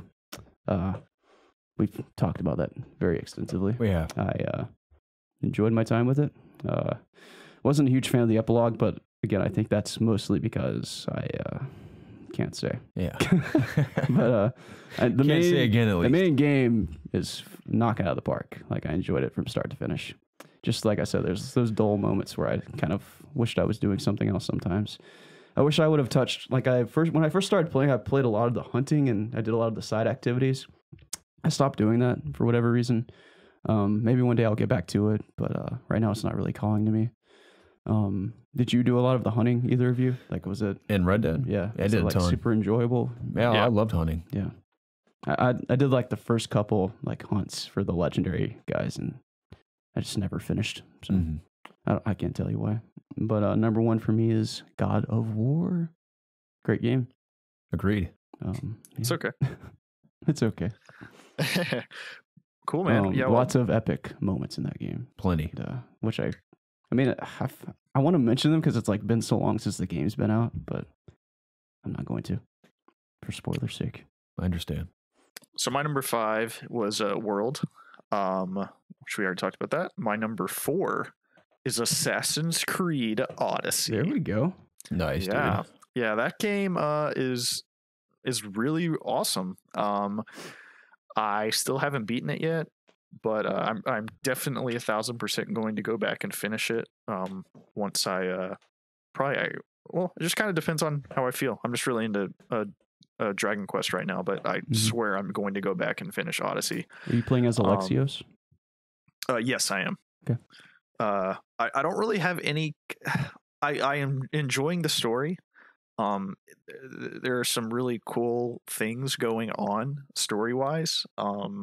So I'm interested to see what's happening there. But just the gameplay loop is just really fun. I love the loot system, doing the camps and the hideouts or the bases and everything. Just clearing those out as stealthy as possible. The combat's entertaining. The side quests are fun. The open world is absolutely massive. It's very pretty. Yeah, it's just a really, really solid Assassin's Creed game. Probably my favorite Assassin's Creed game. Maybe by far. It's really, really good. So yeah, that's pretty much the gist of it. Better than Black Flag. Yeah. It's pirate ships. If you enjoyed Black Flag, definitely give this one a try. This is definitely like a spiritual successor to Black Flag for sure. I should. Adds the best elements of both of them together. I totally forgot that I did that video of like 8 awesome features in Assassin's Creed, and I'm kind of reflecting on what I have played of that game. I've played close to about 15 hours. I owe it to myself to finish that as well. I'm going to throw that on my honorable mentions list. Yeah. It's really, really good. And it's on sale. You can get it, I think I saw it for like $30 right now. Wow. On PC as well? Yeah. Man, on I need to pick that up. It's like $30. So anywho, I bought the season's pass for it and everything. That's how hyped I was when I was playing it. And I heard the DLC is pretty good too, at least the first part of it. So definitely hopping back into that. Then 3 is Spider-Man, then God of War, then Red Dead. Cool, man. Sick. So here are my favorites for the year. I'll go quick too. Spider-Man was number 1, mostly because, like I said, it was a dream come true. And I remember audibly laughing and cheering out loud on multiple occasions playing that game. And rarely do I ever actually audibly say or react to something when I'm playing a game. It's mostly internal. And I remember cheering out loud in the opening of the game when Peter's running around his apartment, he jumps out his window, and it's that cool little cutscene where he's swinging through the city. And as soon as it transitions to you swinging, I remember saying out loud, like, let me swing, because I guess I wanted to transition that seamlessly, and it did. I remember cheering out loud when that happened. It was awesome. There's multiple times throughout that game when I would react a certain way. Yeah. A couple times in God of War too, at epic moments and in Red Dead, but Spider-Man, the joy I felt playing that game and how much fun I had was just so much fun. So that's my favorite game of the year. The one I had the most fun with was Spider-Man. Next was Red Dead. 3 was God of War. I got to throw a Hunt Showdown there as number 4 because early access began on, I believe, February 22nd of this year, which I feel like I played that game for well over a year now, but it actually started in February, and I haven't shut up about that game since, so I still really love that game. And so that's number 4. And lastly, Spyro Reignited Trilogy, because it is just a crippling nostalgic experience. It's gorgeous, ton of fun, and I'm still having a lot of fun with that when I nick away at the sequel now, Ripto's Rage. So none of us mentioned Smash Bros. Yeah, I mean, it's an honorable mention for me. It's cool. I've never been like a diehard Smash guy, but it's fun. I was debating on putting that at 5 between Monster Hunter and Smash, but had to give Monster Hunter the edge just due to the reasons I said. Yeah. Well, those are my favorites, boys. You guys have anything to add to your favorites? No, I don't think so. I think my favorites and the best games kind of align pretty much the same. Nice. My honorable mentions, in addition to Assassin's Creed, are Vampire. Really had a lot of fun with Vampire. Oh my God, I forgot about that game. Yeah. I completely forgot about that game. Yeah. I loved Jonathan Reed as a character. I liked the story overall. I thought it was very cool. Loved running around gaslit London it's not really I guess it was the Victorian period. Maybe. You loved living out your Twilight fantasies as a vampire? Exactly. Really liked the world. I mean, the combat could take it or leave it, but overall I thought it was pretty cool. The abilities are pretty cool that you could upgrade to, whether you're going to decide to kill people or let them live. And I liked making those moral decisions throughout the game. And it affecting the difficulty. It's really exactly, cool. Yeah. Like that was just very unique to me, and I liked it a lot for that reason. So Vampire is a huge honorable mention for me. And Mario Tennis Aces, man, still playing it to this day. I think it's a lot of fun. I suck at tennis in real life, but anything Mario, like I said, I'll play, especially Mario sports games. Still keeping my fingers crossed for Mario Golf at some point. Mario you could probably Tennis kick Aces. my ass now. I haven't played tennis. Possibly. It is a ton of fun. Really, really love that game. Where's Mario Football, dude? Yeah. That'd be fun too. I'd be down for How that. cool Mario would that Soccer. be? Bowser is a linebacker. Mario Soccer's awesome. The one on GameCube. The Strikers? I was really into that. Yeah. I mean, I would love some Mario Golf. I hope they do that. Games I want to play, Beat Saber, Astrobot Rescue Mission, Tetris Effect, and I want to play a Yakuza game. I hear most of them are great. Just want to play one of them. Yakuza 0 and Kiwami, I believe, is like $12 or $13 on sale right now in the Steam Winter Sale. Okay. Yeah, maybe I'll pick that up. I was thinking about picking up 0. I know Kiwami was one of the free PS Plus games like last month or this month. I missed it too. Yeah, Dang I completely forgot to do it. But yeah, 0 is, which is the prequel, like technically the first one in the series, is on sale for pretty cheap right now in the Winter Sale. Nice. Good to know. Yeah. And lastly, my most disappointing games of the year. Oh. Uh-oh. Sea of Thieves, of course. Yeah. Sea of No Man's Sky. I hear it's steadily improving. Yeah. No Man's Sky. I hear it's steadily improving. I think the Let's Play Preston and I did for that game is pretty funny. I recommend checking it out at youtube.com/ItsObviousGaming. Dude, we put in the alpha, it was so late when we were playing that. I was like delusional because we were doing the same thing over and over again. I was just like losing my mind. And I reviewed that game too. Imagine playing it by yourself for hours on end, just trying to level up. And I reached a point where I was like, I can't do this anymore. I just reviewed Did you see the guy that got like max level and he got into the secret base and it was like nothing down there? Yeah. Man. Oh, that's so funny. I know they've added some cool stuff though. Yeah, and I'm not shitting on it because there are parts of that game I think are so cool. Like I love sailing the seven seas, playing with buddies, even if it's very monotonous. What you're doing is still fun because you're just goofing around the whole time. The water was beautiful in that game. I love manning the pirate ship and repairing it in the heat of combat and stuff. And I hear the updates they're bringing to it are pretty cool. So, but it was disappointing for me at the time. Fallout 76, of course. What a heartbreaker. Oh no. That game has some serious issues, but it is what it is, I guess. But and again, I don't not believe in Bethesda anymore, Bethesda Game Studios. And I think they're going to kill it with their games going forward. And I know we're all a little concerned about their engines, but their engines haven't ruined my experience in the past, and I imagine they're not going to start ruining it now. Of course, I'd like to see them technically improve going forward, but as far as gameplay experiences, I love Bethesda Game Studios. So Fallout 76 it was a nice try. I mean, again, it could be something really cool a year from now. I don't know, but in its current state, it kind of blows. It's Can't even run well. Not at all reflective of what they're capable of doing. Speaking of Fallout 76, I really enjoyed watching Angry Joe's review of the game. I typically don't watch his reviews anymore. I have a feeling it's great. Yeah, yeah, he does a good job. Nice. I'm really looking forward to watching Racevik's new video called Mass Effect Andromeda 1 year later. Yeah, because I love his in-depth essays and stuff like that, and I cannot wait to hear what because he's a big Mass Effect fan, as Preston and I are, and I can't wait because I've seen all of his Mass Effect critiques as well. I can't wait to see what he has to say about Andromeda. Sure. But it's fascinating. It's an hour long. It's like watching like a movie in a lot of ways. So did Andromeda come out this year, or was it last year? No, it was last year. Okay. Yeah. And lastly, Shadow of the Tomb Raider was pretty disappointing. Oh yes. Put that number 1 on my list. Yeah. Number 1. I'm not even saying it's a bad game. It just was nothing special at all to me. It's disappointing. Yeah, that's why it's the most disappointing. Yeah, because it was just nothing more than just more Tomb Raider. It's the final game. It's supposed to be great. And Preston, I've had a long discussion about this. I don't know if we've talked about it on the podcast too much, but if they rebooted that and made the right decisions with gameplay and character, I think they could really do something awesome with Tomb Raider. They need a few years off, at least 3 or 4 years off, and really reboot it into something that it can be awesome. You think they make a 4th one, like a continuation of this story? Like, does it set up for that, or is it like no? I'd rather them completely have a new take on Lara Croft. This was a trilogy. It's over. I think because Crystal Dynamics it was Eidos Montreal that kind of helmed this project. This is Marvel's Crystal was working on Avengers, and just the story ended to like go into the original. It was supposed to go into the original Tomb Raider before they cut that ending off. I don't think the sales were good for it at all. Hence why it's like super dirt cheap right now. It's like $30 right now on sale. But I could also get Assassin's Creed Odyssey for that price. Yeah, don't. There's a demo for Tomb Raider right now. I think you play like the first hour or something.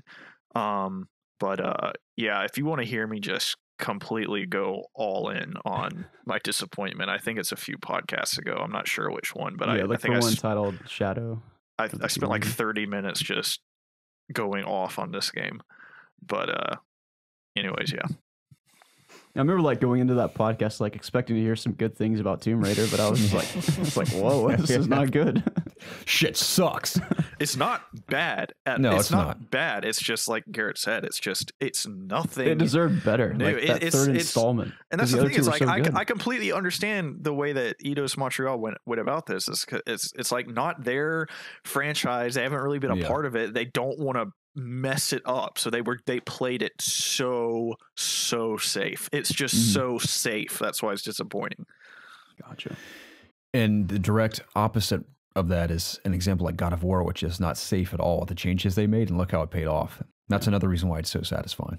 Yeah. So that being said, gentlemen, I have to leave my house in less than 15 minutes, so I'm going to jump into community questions and do 3 questions, 2 of them Christmas related. I'll save the rest for next week. Make sure you don't save a Christmas related one. I will not. Okay. Yeah, it'll be good. But ladies and gentlemen, thank you so much for writing in community questions to this podcast. It is our favorite segment week in and week out to answer your questions directly and to hear all your different thoughts about things that are going on in your lives or things you want to hear from us.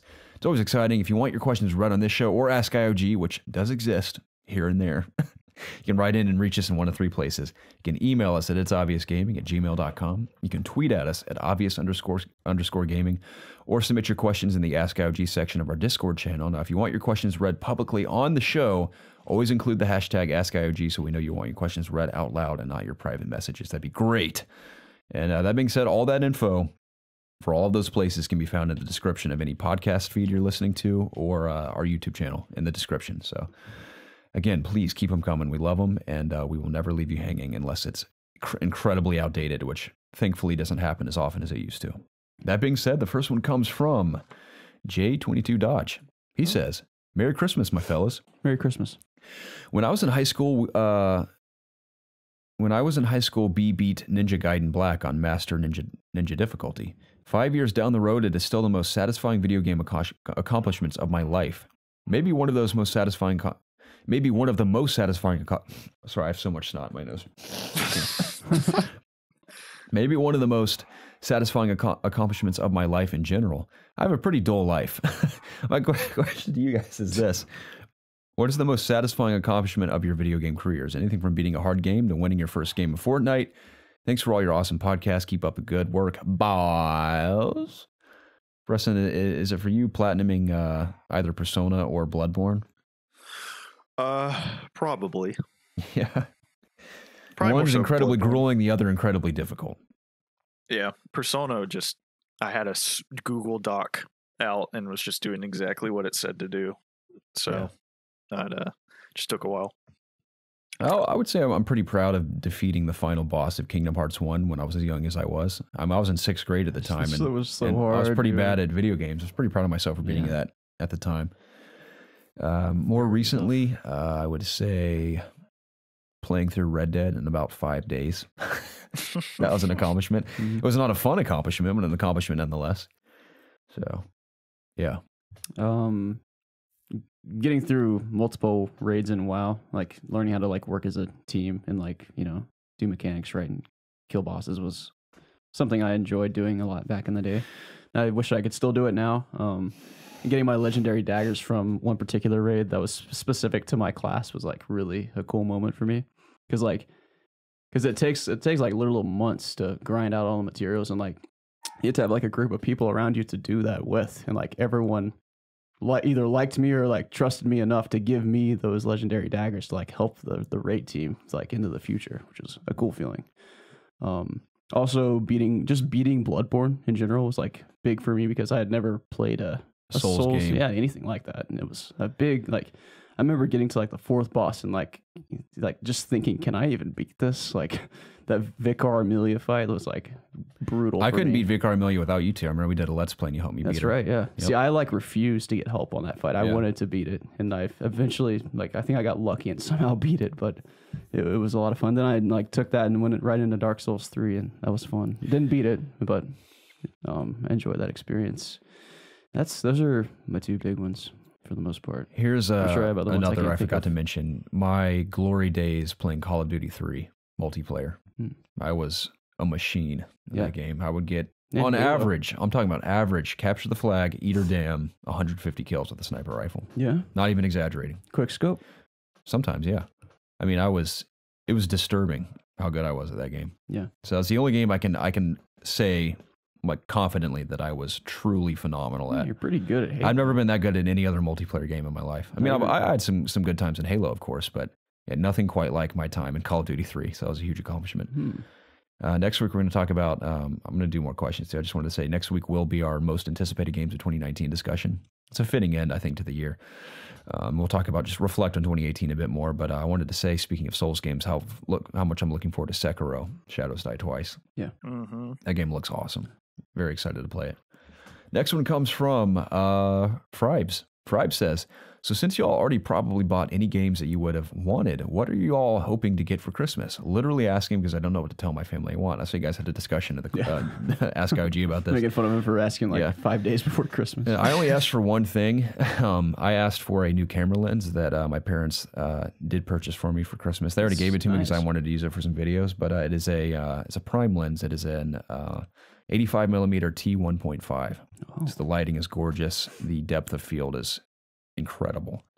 Like you talk about like incredibly, it's designated as like a cinematic camera lens. Would I look good with the Santa hat on? Oh, dude, that you look lens? incredible. See, I would use it for this podcast, but we're sitting a little too close to it. We need to be a little further away. But if we had a bigger like studio space, it'd be gorgeous. Just buy us a studio. Like, what are you doing? Yeah, I'm on it, man. Don't worry about it. So I asked for that. That's all I asked for, and it was relatively cheap too. It wasn't terribly expensive. So that's all I got this year.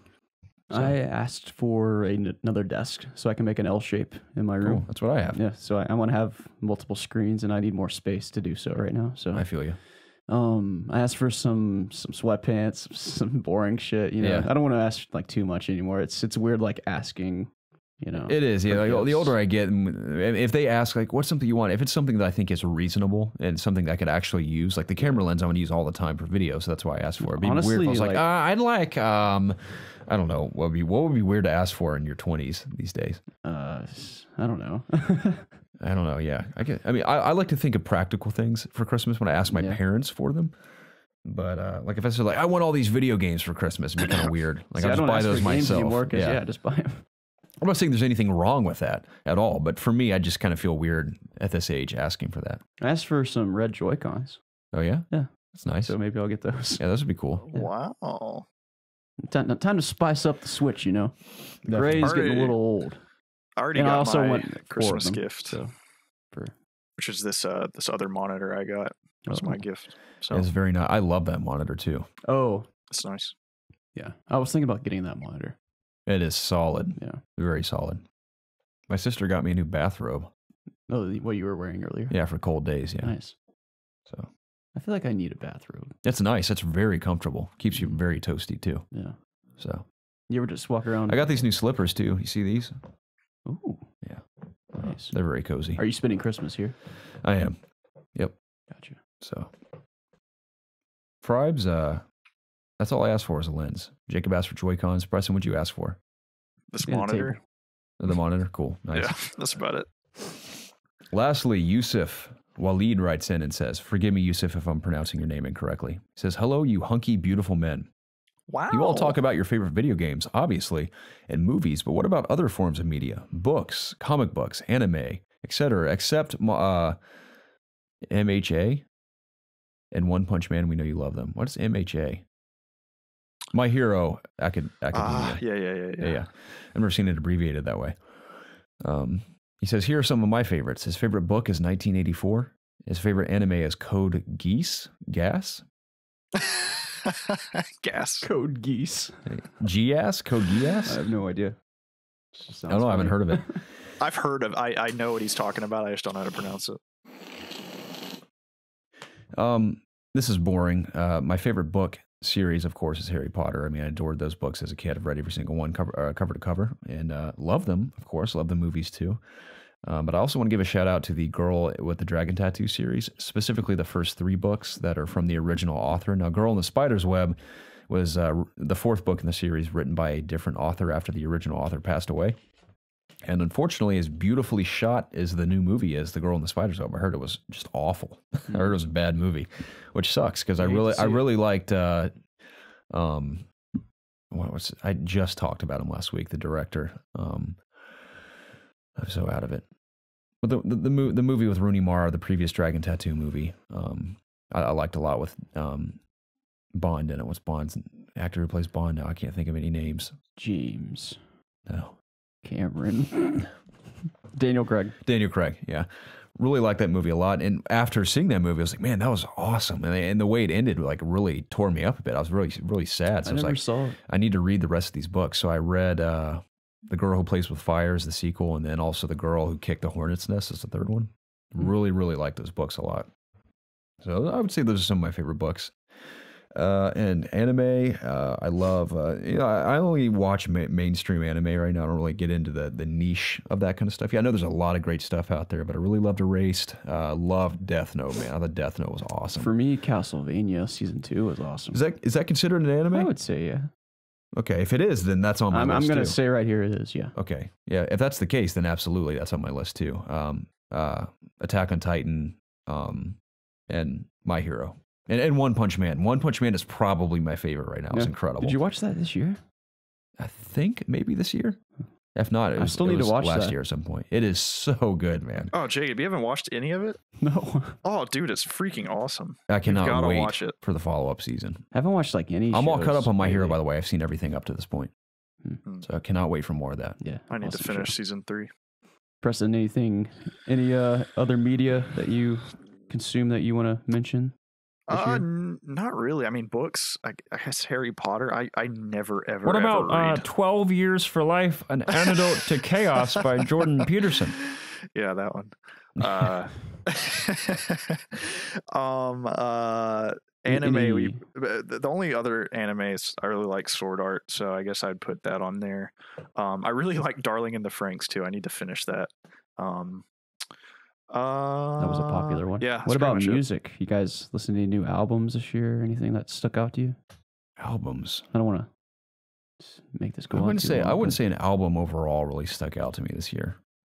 Was False Idol this year or last year? Well, that was this year. Yeah, False Idol was pretty solid. I like that album a lot. Yeah. I don't like it as much as Matriarch, but False Idol is awesome. I view them as just different. They're so different. They are very different in a lot of ways. And that's what I love about both those albums. They're like a fine wine. Every time you listen to it, you pick up on something else. It's like the nuances and like just the guitars and even the bass and the drums. And vocally, it's just excellent. Yeah. So I wish that game, not that game. I wish Veil of Maya was bigger than they were, because I think they're one of the more talented metal bands out there. Mm-hmm. Oh, and musically too, it's just far more unique than a lot of the stuff we're getting these days. So like like Chris Addison, love him to death, but all the metal bands he sends me all sound exactly the same. I enjoyed, I know we're not supposed to do movies, but I really like The Greatest Showman. I don't know if that came out this year, but I watched it this year. I hear the music in that movie is unbelievable. Oh, it's so good. God, my If you like freaking musicals. mom will not shut up about that movie. It's great, dude. I need to watch it. I feel like I owe it to myself. I'm like to not watch going to it. watch it purely out of spite because she just won't hush about it. Yeah. I will say I'm stoked to see Aquaman with my family on Christmas Day, seeing it in IMAX. It's going to be awesome. Can't wait to see Bumblebee too. I hear Bumblebee's awesome. Yeah. I really want to see Spider-Verse again because it's that good. Mm-hmm. I'd like to see Spider-Verse with you. You want to go with me when we see I mean, it all again? three of us could go see it if we could. That'd be fun. That would be fun. Maybe like If we can next figure out a weekend or day. something. Yeah, I would drive us over to Preston's side of town unless Preston wanted to come over here, as whatever you guys feel like doing. But regardless, I'd like to Let's do try that. and work out a day where we're all free. Cool. Sounds good. We'll be talking in the group chat. We will, yeah. But also, God, what was I going to say? Oh, I liked Post Malone's new album this year that came out. I think it was like over the summer. Dude, I agree. Crazy? My wife listened to that a ton. She loves Post Malone, and I would kind of just hear it, and I can dig it. It's pretty good. Yeah, the thing about him is like he's like classified as a rapper, but he's not really a rapper. He's kind of like all the stuff I heard he was singing. Yeah. Yeah. Can you like hum a melody from one of his songs? Because I'm convinced I've seen Spider-Verse. I know one of his songs is in the movie. But Oh yeah. I don't know it's called what. Sunflower. Okay, The Sunflower song. It's the song that I've seen like a scene. It's where like the kid's humming it in his room or okay, something. that's the only Post Malone song I've heard. Yeah, that's a good song. He's not. I bet you $1 million you've heard another one of Yeah, his no, I'm songs sure I have, but I just don't know point, it's him. Yeah. Yeah. So I mean, once you like hear it's him, funny because he you're has a look that does not match his like, oh yeah. his voice. Yeah, he has a really like I've seen lots of videos of like interviews and just like I saw like a guy building a PC for him because like he's really into gaming. Yeah, J2 Cents. Yeah, That's cool. Yeah, I follow him. That's like a PC channel. Yeah, it's post seems like a good guy. Yeah, Nice. he's cool. I didn't even know. I used to listen to the H3 podcast a lot, and he was a guest on there. That was the first time I ever even heard about him. I had no clue he even did music. So yeah, but some of the things stuck out to me this year. So yeah, That's awesome. Well, boys, I have gone overtime, unfortunately. I apologize. I'd love to not be late to work today. That'd be great. yeah. I'm going to do my best. But Let's wrap gentlemen, it up then. Yeah, it was a very fun conversation. Thank you for sharing your games of the year, your favorite games of the year, and we'll kind of reflect on that a bit more next week on the year as a whole and talk about our most anticipated of next year. It's going to be good. We got 2 God of Wars and 1 Red Dead. Yeah, as our game of the years. Yeah. Pretty solid. Nothing surprising, I don't think. I wouldn't say so. Yeah. No. But that'll do it, guys. Please check the description to see all our crap that you can subscribe to, and it helps us out a bunch. So we'll talk to you guys next week, and we appreciate it. And see ya. Goodbye now. Merry Christmas, everyone. Yes. Merry Christmas. I keep we'll forgetting see you it's next Christmas. week for the new year. All right, bye. See ya. See ya.